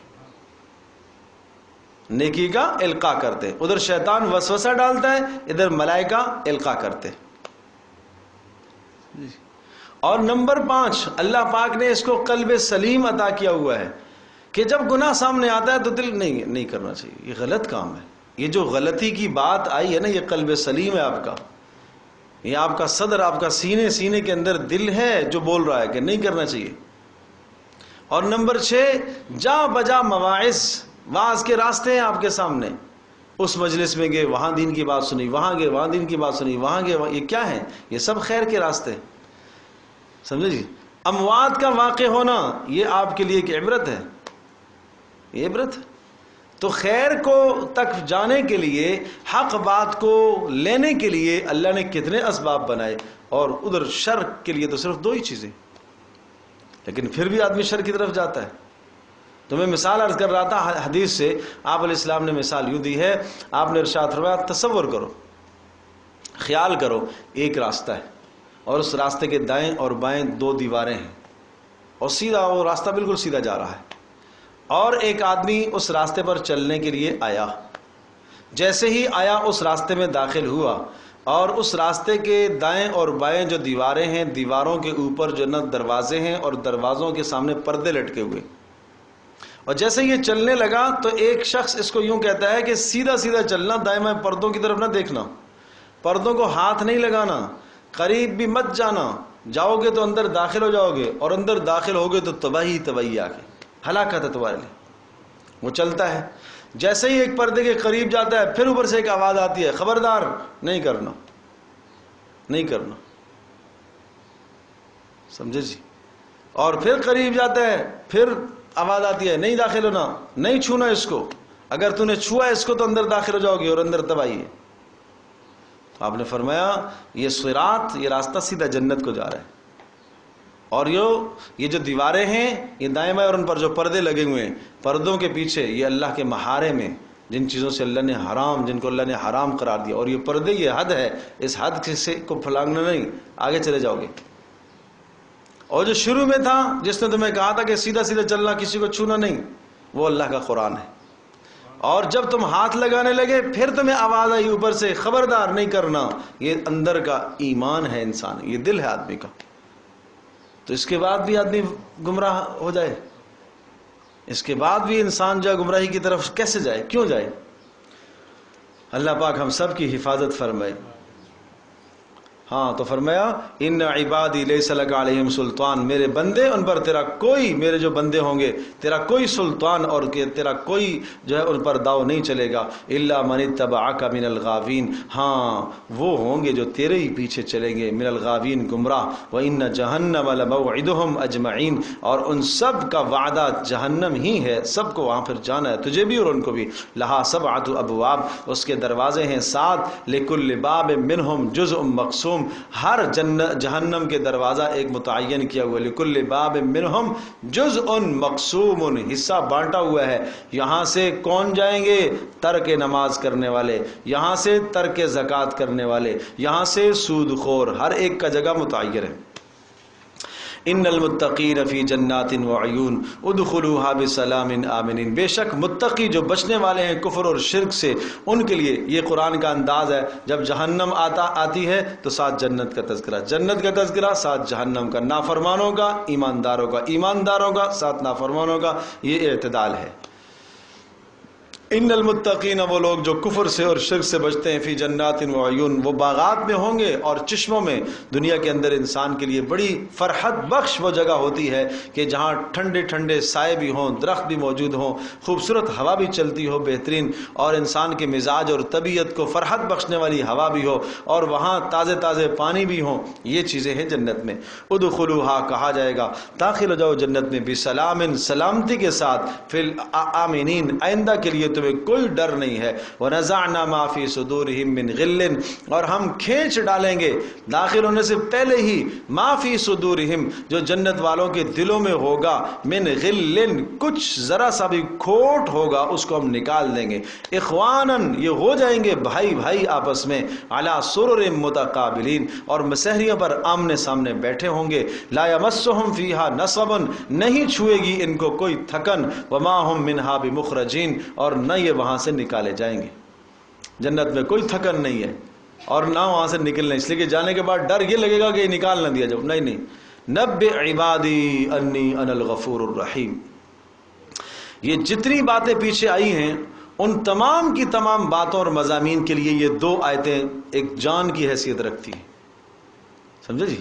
پیچھے ساری باتیں سنائی نا، اب آخر میں سنو، نبئ عبادی، میرے بندوں کو بتا دیجئے، انی انا الغفور الرحیم، میں بخشنے والا مہربان ہوں۔ اگر کسی جگہ تمہیں شیطان نے ورغلا لیا تو میری طرف رجوع کر لینا، انی انا الغفور الرحیم، بے شک بے شک بے شک میں ہی بخشنے والا مہربان ہوں، میں ہی ہوں، میرے سوا تمہارے گناہ کوئی نہیں بخشے گا۔ اور وَأَنَّ عَذَابِي، اور میرے بندوں کو یہ بھی بتا دو، أَنَّ عَذَابِي هُوَ الْعَذَابُ الْأَلِيمُ، میرا عذاب بھی بڑا دردناک ہے، کہ اگر تم نے توبہ نہ کی شیطان کے بہکاوے اور ورغلانے کے بعد تو پھر میرا عذاب بھی بڑا دردناک ہے۔ بات سمجھے جی؟ لیکن یہاں سمجھنے کی ضرورت ہے، اللہ کی رحمت، اللہ کے غضب، غصے، عذاب پر غالب ہے۔ عبادی، میرے بندوں کو اللہ نے نسبت اپنی طرف فرمائی ہے، یہ اللہ کا رحم ہے۔ اور انی انا الغفور الرحیم، اور کیا آیا؟ انی، یہ تاکید ہے، انا پھر تاکید ہے، اور الغفور الرحیم، 2 لفظ آئے ہیں، غفور بھی رحیم بھی، سمجھے؟ اور عذاب کے لیے ایک ہی لفظ آیا، علیم، اس کی ایک صفت ذکر فرمائی۔ اور وَنَبِّئْهُمْ عَنْ ضَيْفِ إِبْرَاهِيمَ، اب وہ 2 قصے آگے جو کہا تھا نا کہ ملائکہ کیوں نہیں آتے، اب سنو ملائکہ کیسے آتے ہیں، کب آتے ہیں۔ وَنَبِّئْهُمْ، اور آپ ان کو بتا دیجئے ایک نمونہ، تمثیل اور مثال کے طور پر، عن ضیف ابراہیم، ابراہیم کے مہمانوں کا، اذ دخلوا علیہ فقالوا سلاما، لیکن یہاں پر چونکہ مقصود ہے آگے یہ بات بتانا کہ فرشتہ کیوں آتا ہے، کیسے آتا ہے، یہ بتانا مقصد ہے، یاد ہے نا؟ تو اب ابراہیم علیہ السلام کا قصہ کیوں آیا؟ فرشتوں کے نزول کے بتانے کا مقصد یہ بتانے کے لیے۔ آگے لوط علیہ السلام کا قصہ بھی آ رہا ہے، وہ بھی کیوں آ رہا ہے؟ کیا مقصد بتانے کے لیے؟ فرشتوں کے نزول کا مقصد سمجھانے کے لیے، سمجھے؟ اذ دخلوا علیہ فقالوا سلاما، اور جب یہ آئے ملائکہ علیہ ان کے اوپر، فقالوا کہنے لگے سلاما، ملائکہ کہنے لگے سلاما، سلامن منصوب ہے، سلمنا سلامن، سلمنا جملہ فعلی ہے، سلمنا سلامن، قال انا منکم وجلون، دوسرے مقام پر وہ سلام تفسیری مذکور ہے سورہ ہود کے اندر، یہاں مذکور نہیں ہے، اس لیے کہ یہاں بات مقصد جو ہے اسی کی طرف بات اشارہ ہو۔ میں نے عرض کیا کہ یہ جو تکرار ہوتا ہے نا، بار بار بات دہرائی جاتی ہے، یہ قصہ پیچھے بھی آ چکا ہے سورہ ہود کے اندر بھی اور یہاں پر بھی ہے، لیکن اور آگے پھر جا کے آئے گا سورۃ الذاریات کے اندر بھی، لیکن یہاں پر بتلانا مقصد یہ ہے کہ ملائکہ کب ہم اتارتے ہیں، اس لیے الفاظ اسی کی طرف جائیں گے اور باقی جو قصہ ہوگا وہ سارا حذف کر دیا جائے گا۔ اذ دخلوا علیہ فقالوا سلاما، اور داخل ہوئے وہ اور انہوں نے سلام کہا۔ جب انہوں نے سلام کہا تو ابراہیم نے بھی جواب میں کیا کہا؟ سلام کا جواب دیا، لیکن وہ ابراہیم کا سلام یہاں ذکر نہیں ہے۔ طے شدہ بات ہے کہ انبیاء ملائکہ نے سلام کیا تو ابراہیم نے ہی جواب دیا ہی ہوگا نا، وہ یہاں ذکر نہیں ہے، اس لیے مقصود وہ یہاں بتانا نہیں ہے۔ قال انا منکم وجلون، اور کہا کہ انا منکم وجلون، مجھے ڈر لگتا ہے تم سے۔ وجل کہتے ہیں اندر اندر خوف کو، یہ خوف آ رہا ہے کیسے لوگ ہیں، اس لیے کہ کیوں اب یہاں وہ بات ذکر نہیں ہے کہ خوف کیوں آیا، اس لیے کہ مقصود یہاں پر نہیں ہے، وہ سورہ ہود میں آئے اور اسی طرح سے سورہ ذاریات میں آیا کیا کہ فلما رأى ایدیہم لا تصل الیہ نکرہم واوجس منہم خیفہ، جب دیکھا تو ہاتھ کھانے کی طرف تو بڑھے نہیں، سمجھے؟ فما لبث ان جاء بعجل حنیذ، فوری ابراہیم علیہ السلام جلدی جلدی گئے ایک بچڑا جناب ذبح کر کے اور کھانا بنا کے فوری لے آئے۔ فلما رأى ایدیہم، جب دیکھا کہ ہاتھ نہیں بڑھ رہے تو ڈر لگا یہ کیسے لوگ ہیں بھائی، کھانا تو نہیں کھا رہے، سمجھے جی؟ تو زمانے میں ڈاکو تو ایسے نہیں ہوتے تھے کہ کھانا بھی کھائیں اور ڈاکہ بھی ڈالیں، سمجھے جی؟ تو کھانا نہ کھانا اس بات کی نشانی ہوتی تھی کوئی دشمن ہے، آج کل تو یہ دونوں کام کر لیتے، سمجھے جی؟ قالوا لا توجل، تو انہوں نے کہا لا توجل، آپ نہ ڈریے، انا نبشرک بغلام علیم، ہم آپ کو خوشخبری دینے والے ہیں ایک سمجھدار، سمجھنے والے، سمجھ رکھنے والے لڑکے کی، یعنی وہ بڑا عالم ہوگا، نبی ہوگا۔ قال ابشرتمونی، تو ابراہیم نے کہا ازرو تعجب کہ کیا ابشرتمونی، تم مجھے خوشخبری دے رہے ہو، علی ام مسنی الکبر، حالانکہ بڑھاپا میرے اوپر آ چکا، فبما تبشرون، کس چیز کی تم مجھے خوشخبری دے رہے ہو، یہ کیا خوشخبری ہے؟ قالوا بشرناک بالحق، یہ ہے حق کی خوشخبری ہم آپ کو دے رہے ہیں، یہ برحق ہے کہ اللہ پاک آپ کو بیٹا عطا کرے گا، فلا تکن من القانطین، لہذا آپ مایوس لوگوں میں سے مت ہو جائیے، یعنی آپ اس طرف نظر نہ کریں کہ اسباب نہیں ہے کیسے ہوگا۔ یقیناً انبیاء علیہ السلام کا علم، انبیاء کا ایمان بہت بلند ہوتا ہے، ایسا نہیں تھا کہ ابراہیم علیہ السلام کو کوئی شک اور شبہہ تھا، نہیں، اس کو کہتے ہیں کیفیت کسی چیز کی پوچھنا، کہ ہاں میرا ایمان تو میں دیکھنا چاہتا ہوں یہ کیسے ہوتا ہے، جیسے کہ ابراہیم علیہ السلام کو وہاں تیسرے سپارے کے اندر آتا ہے کہ کیف تحیی الموتى، اللہ تم کیسے زندہ کرے گا ان مردوں کو، قال اولم تؤمن، کیا تیرا ایمان نہیں ہے؟ ہاں ہے، پھر میں کیفیت دیکھنا، کیفا کیفیت ہوتا ہے، کیفا کا مطلب کیف الحال، آپ کا کیا حال ہے، آپ کی کیفیت کیسی ہے، بیمار ہیں، درست ہے، کیا ہیں، سمجھے؟ تو یہ کیفا کیفیت کو بتاتا ہے نا، تو اسی طرح سے ابراہیم صلی اللہ علیہ وسلم کیفیت جاننا چاہتے تھے، مطلب اسی طرح سے ہوگا، مجھے دوبارہ جوانی میں لٹایا جائے گا، بیوی کو جوانی میں لٹایا جائے گا، یہ اسی حال میں ہوگا۔ فلا تکن من القانطین قال ومن یقنط من رحمت ربہ، تو فوری ابراہیم بول پڑے، من یقنط، کون مایوس ہو سکتا ہے، من رحمت ربہ، اپنے پروردگار کی رحمت سے، الا الضالون، مگر گمراہی جو ہوگا وہی اللہ کی رحمت سے کیا ہو سکتا ہے، مایوس ہو سکتا ہے۔ اچھا بھائی، یہ تو بات ہو گئی پوری خوشخبری، اس لیے کہ مقصد کیا تھا فرشتوں کا آنے کا، ابراہیم کے پاس خوشخبری سنانا، وہ ہو گیا، یہ تمہیدی بات تھی۔ اب جو دوسرا مقصد تھا کہ فرشتے آتے ہیں تو عذاب لے کے آتے ہیں، اب وہ آ رہے ہیں۔ قال فما خطبکم ایھا المرسلون، اچھا تم یہ بتاؤ، فما خطبکم، تمہارا اور کیا کام ہے اے بھیجے ہوئے لوگو، ملائکہ سے پوچھا اور تمہارا کیا کام ہے، اس لیے کہ خوشخبری دینے کے لیے ایک بھی آ سکتا تھا، تم 3 ہو یا کچھ 3 سے زیادہ تعداد تھی یا کوئی اور کام بھی ہے، مطلب یہ ہے کہ دیکھنے سے اندازہ ہو رہا تھا، خوشخبری دینے کے بعد بھی بیٹھے ہوئے ہیں، جا نہیں رہے، اگر یہ صرف یہی کام تھا تو اللہ پاک کا تو نظام ہے، جبریل خوشخبریاں لے کے آتے ہیں، وہ یہ چیزیں لے کے آتے ہیں، دل میں القاء ہو جاتا ہے، وہ تو نہیں تھا، کوئی اور کام بھی ہے، بتاؤ۔ قالوا انا ارسلنا الى قوم مجرمین، انہوں نے کہا بے شک ہم بھیجے گئے ہیں ایک مجرم قوم کی طرف، ہاں الا آل لوط، مگر لوط کے گھر والے، اہل خانہ بچ جائیں گے، یعنی لوط کے گھر والے متعلقین، آل لوط سے مراد متعلقین، ایمان لانے والے مراد ہیں، نسبی نہیں بھائی، ایمان لانے والے. انا لمنجوہم اجمعین، ہم ان سب کو خوب نجات دے دیں گے. الا امرأتہ، مگر لوط علیہ السلام کی بیوی کو نجات نہیں ملے گی. قدرنا، یہ ہم نے طے کر دیا. انہا لمن الغابرین، وہ ہوگی پیچھے رہنے والوں میں سے. لوط علیہ السلام باقیوں کو تو لے کر جائیں گے لیکن بیوی کو نہیں لے جا سکیں گے. لوط علیہ السلام کی بیٹیاں وہ مسلمان ہو گئی تھی، بیوی نہیں ہوگی، کافرہ تھی، کفر پر تھی، سخت دشمن تھی، اور لوط علیہ السلام کو اطلاع کرتی رہتی تھی گھر میں کون آیا ہے، سمجھے جی، یہ ساری باتیں بتاتی رہتی تھی. تو یہ ایک بہت بڑا سبق ہے، بہت بڑا سبق ہے ماؤں بہنوں کے لیے. بہت بڑا سبق ہے کہ شوہر کی دینداری بھی آپ کو نہیں بچا سکے گی، بلکہ آپ کو خود اپنا عمل کرنا پڑے گا. کتنی محبت ہوتی ہے میاں بیوی میں، کتنا تعلق ہے، اس کے باوجود بھی سورۃ التحریم میں کیا ارشاد فرمایا؟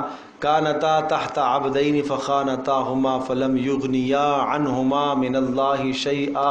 یہ دونوں کے دونوں نبی لوط علیہ السلام، نوح علیہ السلام بھی اپنی بیویوں کو نہیں بچا سکے، نہیں بچا سکے. اس لیے رسول اللہ صلی اللہ علیہ وسلم نے فرمایا تھا، فاطمہ جو دنیا کا مال و متاع سامان مانگو گی میں دے دوں گا، لیکن آخرت سے میں نہیں بچا سکتا، یہ میں نہیں کر سکتا.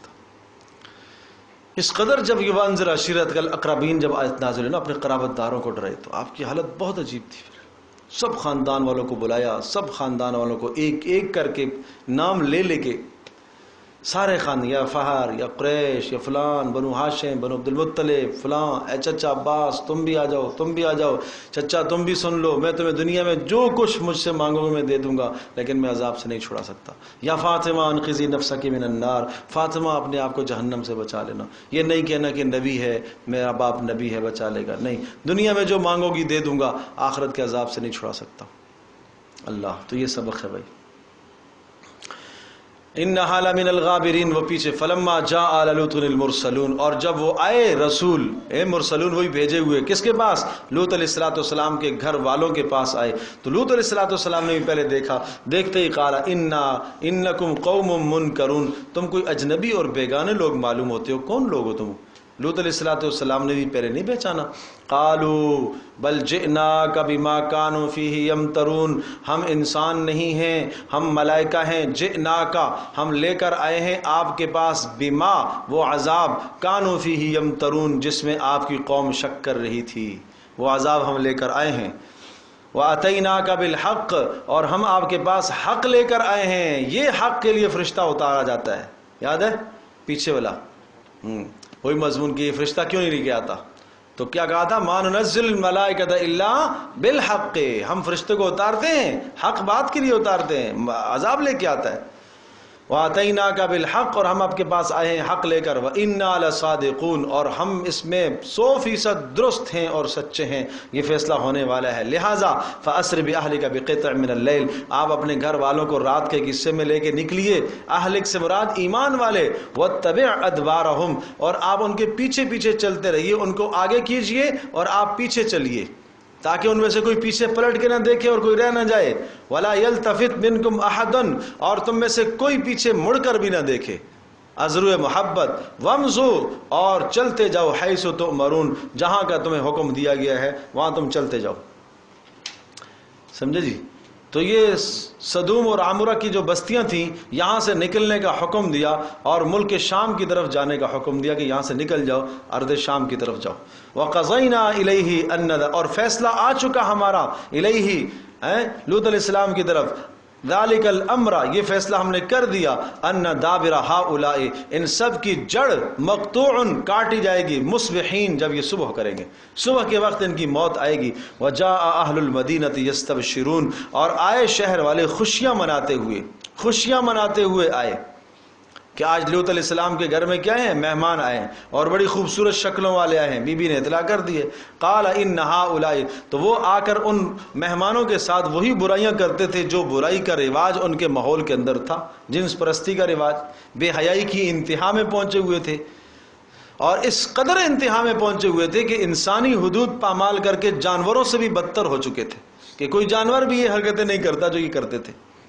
فلا ان ہؤلاء ضیفی، تو جب انہوں نے دیکھا کہ یہ تو مہمانوں کے در پہ ہوئے ہیں تو انہوں نے کہا ہؤلاء ضیفی فلا تفضحون، بھائی یہ میرے مہمان ہیں، مجھے ان کے سامنے رسوا نہ کرنا. واتقوا اللہ ولا تخزون.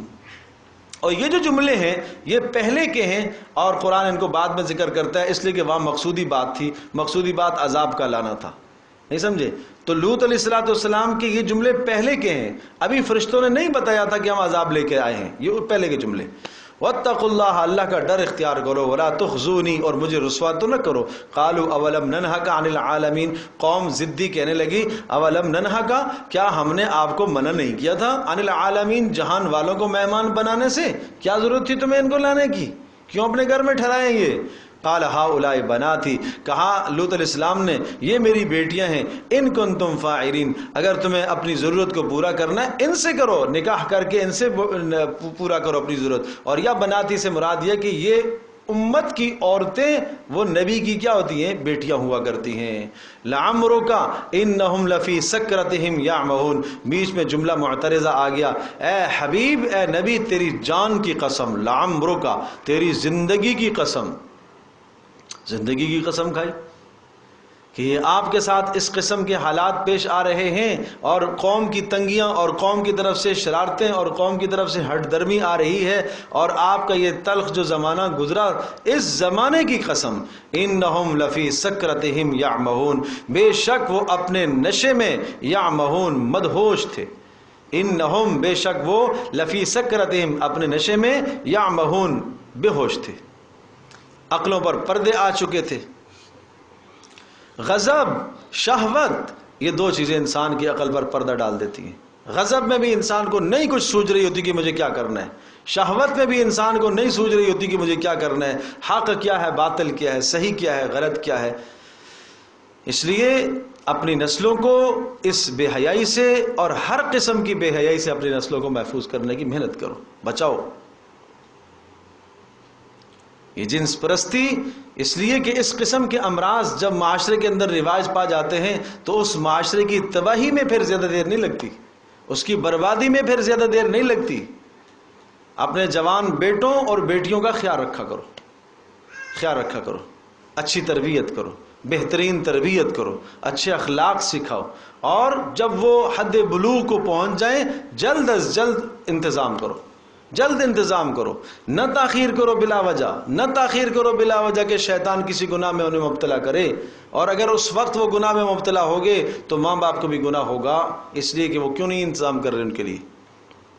نہ بڑے بڑے معیار تلاش کرو، نہ بڑے بڑے بلند معیار تلاش کرو. بھائی رسول اللہ صلی اللہ علیہ وسلم کی زندگی کو دیکھو، آپ پڑھو تو صحیح رسول اللہ صلی اللہ علیہ وسلم نے کن عورتوں سے خود نکاح فرمائے. وہ ازواج مطہرات جب رسول اللہ صلی اللہ تعالی وسلم کی زوجیت میں آئیں تو ان کو اللہ پاک نے بہت بہت بہت بلند مقام عطا فرمایا.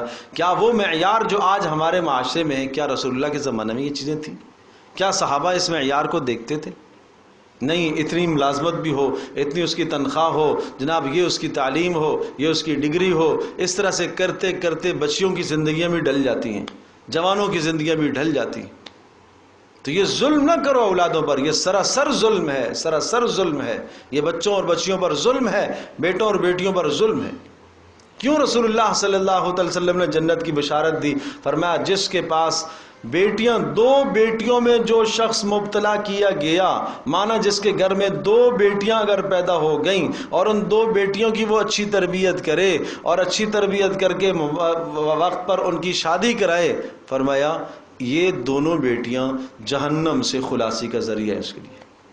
یہ بیٹیوں کی تربیت پر جنت مل رہی ہے، جہنم سے آزادی مل رہی ہے. فرمایا میں اور وہ دو بیٹیوں کی تربیت کرنے والا ایسے جیسے شہادت کی انگلی اور برابر کی بڑی انگلی دونوں آپس میں، اس طرح سے ہم دونوں جنت پہ ہوں گے. اس تربیت پر لاؤ اپنے معاشرے کو، خرافات سے، لغویات سے، فضولیات سے اپنے آپ کو دور کرو. نکاحوں کو سستا کرو، نکاحوں کو مشکل نہ کرو، نکاح والی زندگی کو سستا کرو. آسان کر دو. بڑی بڑی ڈیمانڈ ہونا، بڑے بڑے مال و متاع کرنا، اپنے معیار خاندان کے اونچے کرنا. ایک شادی ہوئی ہے بڑے بلند معیار کی، ٹھیک 15 دن کے بعد دوسری شادی ہے، اس کے پاس حیثیت نہیں تھی، وہ یہ کہے گا کہ سارے خاندان والے آئے تھے 15 دن پہلے، وہاں یہ چیزیں تھیں، آج مجھے بھی وہ کرنی ہے. اس کے لیے وہ حرام میں مبتلا ہوگا. پھر تو یہ قرآن اسی لیے یہ قصے ذکر کرتا ہے کہ اس فطرت سے، فطرت انسانی سے مت ٹکراؤ. فَأَخَذَتْهُمُ الصَّيْحَةُ، اور ان کو پکڑا ہے ایک سخت چیخ نے، چنگاڑ نے. مشرقین، صبح جب روشن ہونے لگی تو وہ پکڑے گئے ایک سخت خوفناک آواز میں، اور وہ جبریل نے ملائکہ کی چیخ، اور پھر زلزلہ آیا اور پھر پتھر اوپر سے برسائے. فَجَعَلْنَا عَالِيَهَا سَافِلَهَا، پھر ہم نے کر دیا اس بستی کو، عالیہا اس کا اوپر کا حصہ، سافلہا نیچے کر دیا. وَأَمْطَرْنَا عَلَيْهِمْ حِجَارَةً، اور ہم نے برسا دیا ان کے اوپر پتھر، من سجیل، وہ کنکر کے پتھر، پکے ہوئے پتھر، جیسے آگ میں پکائی ہوئی اینٹ، اس طرح سے جس پر پڑتا گیا وہ تباہ ہوتا گیا. ان فی ذلک لآیات للمتوسمین، بے شک ان عذابوں کے اندر نشانیاں ہیں. آیات، کئی نشانیاں ہیں، ایک نہیں کئی نشانیاں ہیں، کئی نشانیاں ہیں، کئی نشانیاں ہیں. عرض کر چکا ہوں کئی نشانیاں ہیں. للمتوسمین، غور و فکر کرنے والوں کے لیے، دھیان رکھنے والوں کے لیے. وَإِنَّهَا لَبِسَبِيلٍ مُقِيمٍ، اور یہ بستی بحر میت جس کو کہا جاتا ہے، لَبِسَبِيلٍ مُقِيمٍ، یہ بالکل سیدھے راستے پر پڑ رہی ہے، سیدھے راستے پر. یہ جب حجاز مقدس سے شام کی طرف جاتے تھے نا تو راستے میں یہ بستیاں آتی تھی. مکہ مکرمہ سے جب یہ لوگ شام کی طرف جاتے تھے، حجاز سے شام کی طرف جاتے تھے، تو یہ بستیاں راستے میں پڑتی تھی. لبی سبیل مقیم، بالکل کھلی شارع پر تھی وہ بستی. ان فی ذلک لآیۃ للمؤمنین، بے شک اس میں نشانی ہے عبرت والوں کے لیے کہ وہاں سے جناب گزرتے ہوئے دیکھو تو صحیح. وَإِن كَانَ أَصْحَابُ الْأَيْكَةِ لَظَالِمِينَ، ان تحقیق کے لیے، ان وہ شرطیہ نہیں ہے. ان کان اصحاب الایکہ، بے شک اصحاب الایکہ بھی ظالمین میں سے تھے. جھنڈ والی قوم، شعیب علیہ السلام کی قوم. یہ شعیب علیہ السلام، اصحاب مدین اور اصحاب الایکہ، سمجھے جی. بعض نے کہا یہ دو الگ الگ قومیں تھیں، اصحاب مدین اور اصحاب ایکا. تو اصحاب مدین شہر والے، اور اصحاب ایکا جو دیہات کی زندگی میں رہتے تھے، اور ان کی وہاں کھیتی باڑی اور زراعت اور یہ ان کا پیشہ تھا، اور بڑے گھنے گھنے درخت تھے، اس لیے ان کو اصحاب الایکا تھے. شعیب علیہ السلام بھی ان کی طرف مبعوث تھے، شعیب علیہ السلام ہی. جیسا کہ سورہ شعراء میں آیا، کذب اصحاب الایکۃ المرسلین اذ قال لهم شعیب الا تتقون. شعیب نے کہا، اور شعیب کے ساتھ وہاں پر لفظ اخو نہیں کہا، باقی سب انبیاء کے ساتھ اخو کا لفظ کہا. جیسا کہ کذبت قوم نوح المرسلین اذ قال لهم نوح الا تتقون، ان کے بھائی نوح نے کہا. تو پتہ یہ چلا کہ نوح علیہ السلام اسی قوم میں سے تھے، لیکن شعیب علیہ السلام اصحاب الایکہ میں سے نہیں تھے، اصحاب مدین میں سے تھے. اس لیے جب مدین کا تذکرہ آتا ہے تو وہاں قرآن کہتا ہے وَإِلَىٰ مَدْيَنَ أَخَاهُمْ شُعَيْبًا، مدین کی طرف ان کے بھائی شعیب کو ہم نے بھیجا. سمجھے؟ تو یہ اخوت نسبی مراد ہے. یہ بھی ظالم تھے، بڑے مشرک قسم کے لوگ تھے، اور اسی طرح سے ناپ تول میں کمیاں کرتے تھے. فَانْتَقَمْنَا مِنْهُمْ، ان سے بھی ہم نے سخت انتقام لیا. وَإِنَّهُمَا لَبِإِمَامٍ مُبِينٍ، اور یہ واضح، وَإِنَّهُمَا، اور یہ دونوں بستیاں کون سی دونوں بستیاں؟ لوط علیہ السلام کی قوم کی اور شعیب علیہ السلام کی قوم کی بستیاں. لَبِإِمَامٍ مُبِينٍ، ایک سیدھی اور واضح سڑک پر ہیں. وَلَقَدْ كَذَّبَ أَصْحَابُ الْحِجْرِ الْمُرْسَلِينَ، ایک اور تیسرا نمونہ بھی دیکھ لو، فرشتے یوں آتے ہیں پھر عذاب لے کر. وَلَقَدْ كَذَّبَ أَصْحَابُ الْحِجْرِ، اور اصحاب حجر نے بھی ٹٹلایا ہے. یہ ایک وادی تھی اصحاب حجر، سمجھے جی. حضرت صالح علیہ السلام کی قوم مدائن صالح مکہ مکرمہ سے شمال مغرب کی طرف کا یہ علاقہ آتا ہے، اور رسول اللہ صلی اللہ علیہ وسلم جب تبوک میں تشریف لے گئے تھے تو راستے میں یہ بستیاں پڑی تھیں، یہ مدائن کی. صالح علیہ السلام، قوم سمود کی بستیاں راستے میں آئی تھی، اور آپ نے وہاں سے امت کو بڑا جلدی گزارا. وَقَدْ كَذَّبَ أَصْحَابُ الْحِجْرِ، اور حجر والوں نے بھی جھٹلایا المرسلین، رسولوں کو. وَآتَيْنَاهُمْ آیَاتِنَا، اور ہم نے ان کو دیے اپنی دلائل. فَكَانُوا عَنْهَا مُعْرِضِينَ، وہ اعراض کرنے والے تھے. وَكَانُوا يَنْحِتُونَ، جرم یہ تھا وَكَانُوا يَنْحِتُونَ، اور وہ تراشتے تھے من الجبال، پہاڑوں سے، بیوتن، گھر، آمنین، بڑے سہولت سے یعنی اتنی بڑی طاقت اللہ پاک نے دی ہے. صنعت اور حرفت کی انتہا پر تھی یہ قوم، لیکن جب ناشکری کی، فاخذتہم الصیحہ، مضبوط پہاڑ کے اندر رہے ہوئے گھر بھی اللہ نے تباہ کر دیا، فاخذتہم الصیحہ، ان کو ایک آواز نے پکڑا، مصبحین، صبح کے وقت جبریل نے آ کے ایک چیخ لگائی، سب کے سب اوندے منہ گرے ہوئے تھے، فما اغنا عنہم، ان کو فائدہ نہیں دیا، ما کانوا یکسبون، جو وہ کمایا کرتے تھے، ان کے شرکانہ اور شرکیہ اعمال نے کوئی فائدہ نہیں دیا۔ اب پھر تنبیہ ہے، وما خلقنا السماوات والارض وما بینہما الا بالحق، حق کی بات ہے۔ دیکھو ہم نے آسمانوں اور زمینوں کو نہیں بنایا مگر حق کو ظاہر کرنے کے لیے۔ آسمان کو دیکھ کر اللہ کو پہچانو، زمین کو دیکھ کر اللہ کو پہچانو۔ وَإِنَّ السَّاعَةَ لَآتِيَةٌ، اور قیامت آنے والی ہے۔ فَاصْفَحِ الصَّفْحَ الْجَمِيلَ، اے نبی آپ ان سے اعراض کیجیے، آپ پریشان۔ میں نے عرض کیا تھا دوسرا مضمون کیا ہے؟ نبی علیہ السلام کو جا بجا تسلی ہے۔ ان ربک هو الخلاق العلیم، بے شک تیرا پروردگار خوب پیدا کرنے والا ہے۔ وَلَقَدْ آتَيْنَاكَ سَبْعًا، اور ہم آپ کو تسلی دے رہے ہیں، وَلَقَدْ آتَيْنَاكَ سَبْعًا، ہم نے آپ کو دی ہیں 7 من المثانی، بار بار دہرائی جانے والی آیتیں 7، سورۃ الفاتحہ، والقرآن العظیم، اور عظمت والا قرآن ہم نے آپ کو دیا ہے۔ عظمت والے قرآن سے مراد بھی سورہ فاتحہ ہے، اور 7 مثانی سے مراد بھی سورہ فاتحہ ہے۔ یہ اس کو کہتے ہیں عطف تفسیری۔ لہٰذا اے نبی ان دنیا والوں کو آپ نہ دیکھیے، ولا لا تمدن عینیک، آپ مت اپنی نظروں کو ان کی طرف کیجئے، الی ما متعنا به ازواجا منہم، جو ہم نے ان میں سے قسمہ قسم کے لوگوں کو مال دے رکھا ہے، الی ما متعنا به، ہم نے دے رکھا ہے، ازواجا منہم، ان میں سے بعضوں کو ہم نے قسمہ قسم کا مال دے رکھا ہے، آپ ان کی طرف نہ دیکھیے، آپ نہ دیکھیے۔ یعنی اس دنیا میں کافروں کی چہل پہل کو دیکھ کر آپ کو پریشان نہیں ہونا چاہیے کہ ان کو اتنا کیوں ملا، ہم فرما بردار بھی ہیں، ہمیں کچھ بھی نہیں ملا، اس پر آپ غمگین نہ ہوں۔ ولا تحزن علیہم، اور آپ غمگین نہ ہوں ان پر۔ واخفض جناحک، آپ کا کام اپنے ایمان والوں کو سنبھالنا ہے، ایمان والوں کی فکر کرنا۔ واخفض جناحک، اور آپ جھکا دیجئے اپنے پروں کو، للمؤمنین، ایمان والوں کے لیے۔ وقل، اور فرما دیجئے، انی انا النذیر المبین، میں تمہیں صاف صاف ڈرانے والا ہوں، یہ معجزہ کا لانا میرا کام نہیں ہے۔ کما انزلنا علی المقتسمین، میں تمہیں ڈرا رہا ہوں اس عذاب سے، کما انزلنا، جیسا کہ ہم نے اتارا ہے، علی المقتسمین، دو معنی ہیں، قسمیں کھانے والوں پر جیسا کہ ہم نے اتارا ہے، یا یہ ہے کہ کما انزلنا، جیسا کہ ہم نے اتارا ہے ٹکڑے ٹکڑے کر لینے والوں پر، گزشتہ قوموں نے۔ افتؤمنون ببعض الکتاب وتکفرون ببعض، بعض پر ایمان رکھنا اور بعض کا کیا کرنا؟ انکار کرنا، یہ ہے ٹکڑے کرنا۔ الذین جعلوا القرآن عضین، جنہوں نے قرآن کو ٹکڑے ٹکڑے کر دیا، بعض باتوں کو مانا اور بعض باتوں کا انکار کیا۔ فوربک، تیرے پروردگار کی قسم، لنسألنہم اجمعین، ہم ان سے ضرور سوال کریں گے۔ تیرے رب کی قسم، رب خود اپنی قسم کھا رہا، لیکن رسول اللہ صلی اللہ علیہ وسلم کی تسلی کے لیے نسبت آپ کی طرف فرمائی، تیرے رب کی قسم، لنسألنہم اجمعین، ہم ان سب سے سوال کریں گے، کیا؟ عما کانوا یعملون، جو اعمال انہوں نے کیے ہیں۔ لہٰذا اے نبی آپ کیا کیجئے؟ فاصدع بما تؤمر، آپ کھول کے بیان کیجئے جس کا آپ کو حکم دیا گیا ہے۔ فاصدع کا مطلب ہے آپ اس حق کے ذریعے سے باطل پر چوٹ ماریں، ایسی چوٹ ماریں کہ دوبارہ اٹھنے کے قابل نہ ہو۔ صدع کہتے ہیں پھٹ جانا، توڑ ٹکڑے ٹکڑے کر دینا، چور چور کر دینا کسی۔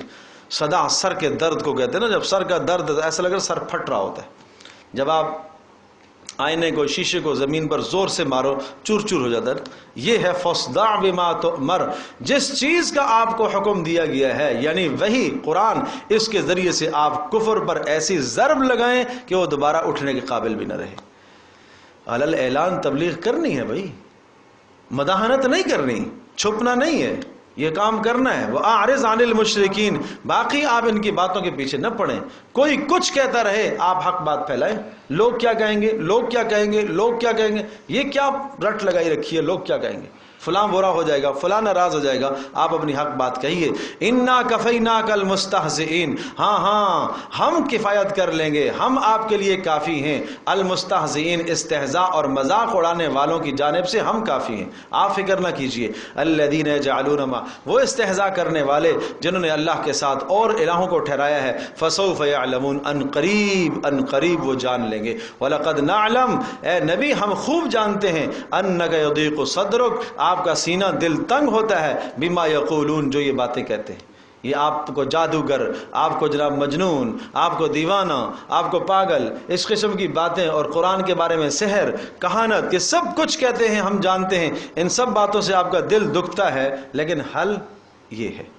علاج کیا ہے؟ غم کا علاج سمجھایا بھائی، غم کا علاج سمجھایا۔ یہ اللہ نے 3 مقام پر اس بات کو ذکر فرمایا، ایک یہاں پر، اور ایک سورہ طٰہٰ کے آخر میں، اور ایک جو ہے سورہ قاف میں۔ تینوں جگہ پر ایک ہی حل سمجھایا، فاصبر۔ پہلا کام تو یہ ہے کہ آپ صبر کیجئے، ٹھیک ہے جی؟ سورہ طٰہٰ کے آخر میں آپ صبر کیجئے، سورہ قاف میں بھی فاصبر، صبر کیجئے۔ فاصبر علی ما یقولون وسبح بحمد ربک قبل طلوع الشمس وقبل غروبها ومن آناء اللیل فسبح واطراف النہار لعلک ترضی۔ آپ صبح شام تسبیح کیجئے، یہ سورہ طٰہٰ میں۔ پھر اے اللہ ان کو تو نے بہت کچھ دیا ہے، وَلَا تَمُدَّنَّ عَيْنَيْكَ إِلَىٰ مَا مَتَّعْنَا بِهِ أَزْوَاجًا مِّنْهُمْ۔ نہیں، ان کو قسم قسم کا جو ہم نے مال دیا ہے اس کی طرف آپ مت دیکھیں۔ کیوں؟ زہرت الحیات الدنیا، یہ دنیا کی زیب و زینت ہے، لِنَفْتِنَهُمْ فِيهِ، یہ ان کا امتحان ہے۔ وَالْآخِرَةُ عِنْدَ رَبِّكَ خَيْرٌ وَأَبْقَىٰ، اور آخرت تیرے پروردگار کے پاس بہت ہے۔ وَأْمُرْ أَهْلَكَ بِالصَّلَاةِ، آپ اپنے گھر والوں کو نماز کا حکم دیجیے۔ وَاصْطَبِرْ عَلَيْهَا، اس پر پابندی کیجیے۔ لَا نَسْأَلُكَ رِزْقًا، ہم آپ سے رزق نہیں چاہتے۔ وَالْعَاقِبَةُ لِلتَّقْوَىٰ، بہترین انجام تقوی والوں کا ہے۔ سمجھے جی؟ آپ کو یہ عمل بتایا ہے، اسی طرح سے ہر آدمی جس کو غم ہو وہ غم کے وقت ان اعمال کو پابندی سے کرے۔ نمبر 1 اللہ کی تسبیح، فسبح بحمد ربک، اپنے رب کے نام کی تسبیح بیان کرو۔ سبحان اللہ و بحمدہ سبحان اللہ العظیم، اتنا پیارا ورد ہے، اتنا پیارا ورد ہے، سبحان اللہ و بحمدہ سبحان اللہ العظیم۔ ازالہ غم کے لیے اس کو پڑھا کرو، جس کو جب غم ہو نا یہ پڑھا کرو، سبحان اللہ و بحمدہ سبحان اللہ العظیم۔ یہ وہ مبارک کلمے ہیں جو اللہ کو بڑے محبوب ہیں، زبان پر بڑے ہلکے ہیں، ترازو میں قیامت کے دن بڑے بھاری۔ اللہ اکبر۔ ایک تو تسبیح کرو، نمبر 2 وَقُم مِّنَ السَّاجِدِينَ، اور سجدے میں آ جا، نماز میں آ جا، نماز میں آ جا، تجھے یہاں سے سکون ملے گا۔ وَاعْبُدْ رَبَّكَ، اور یہ کب تک کرنا ہے؟ اپنے پروردگار کی بندگی کرتا رہ، حَتَّى يَأْتِيَكَ الْيَقِينُ، یہاں تک کہ موت آ جائے، موت تک یہ کام کرنے کا ہے۔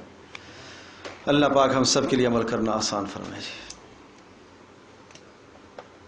اللہ کے کلام کو سمجھنے کی کوشش کرو، اس کو سمجھنے کی کوشش کرو، سمجھ کر پڑھنے کی کوشش کرو، آگے اس کو پھیلانے کے لیے محنت کرو، مختلف اپنی صلاحیتوں کو، جان کو، مال کو قرآن کی نشر و اشاعت میں لگاؤ۔ یہ اللہ کا کلام ہے، یہ تمہاری زندگی کو بلند کرے گا۔ ان اللہ یرفع بہذا الکتاب اقواما، اللہ اس کتاب کے ذریعے سے قوموں کو اونچا کرتا ہے۔ عروج چاہتے ہو تو پھر قرآن کے ساتھ لگ جاؤ۔ الحمدللہ رب العالمین والصلاة والسلام علی سید الانبیاء والمرسلین وعلی آلہ وصحبہ امتی اجمعین۔ اللہم انا نسألک الہدی والتقی والعفاف والغنی، اللہم انا نعوذ بک من الفتن ما ظہر منها وبطن، اللہم ارحمنا بالقرآن العظیم واجعلہ لنا اماما ونورا وہدی ورحمہ، اللہم ذکرنا مما نسینا وعلمنا مما جہلنا وارزقنا تلاوته آناء اللیل واطراف النہار واجعلہ لنا حجتا یا رب العالمین۔ اللہم استر عوراتنا وآمن روعاتنا، اے اللہ ہماری مجلس کو قبول فرما، اے اللہ ہم سب کے گناہوں کو معاف فرما، اے اللہ اس قرآن کا نور ہم سب کے سینے میں پیدا فرما، اے اللہ سے محبت ہمیں عطا فرما، اے اللہ اس پر عمل کی توفیق نصیب فرما، اے اللہ ہماری اس مجلس کو قبول فرما، سب بزرگوں کا آنا، ماؤں بہنوں کا آنا قبول فرما، اے اللہ ہماری نسلوں کے دلوں میں قرآن کی محبت پیدا فرما، ہم سب کو قرآن کا ذوق نصیب فرما، اے اللہ مرتے دم تک ہمیں اس کی خدمت کے لیے قبول فرما۔ وصلی اللہ تعالی علی خیر خلق محمد۔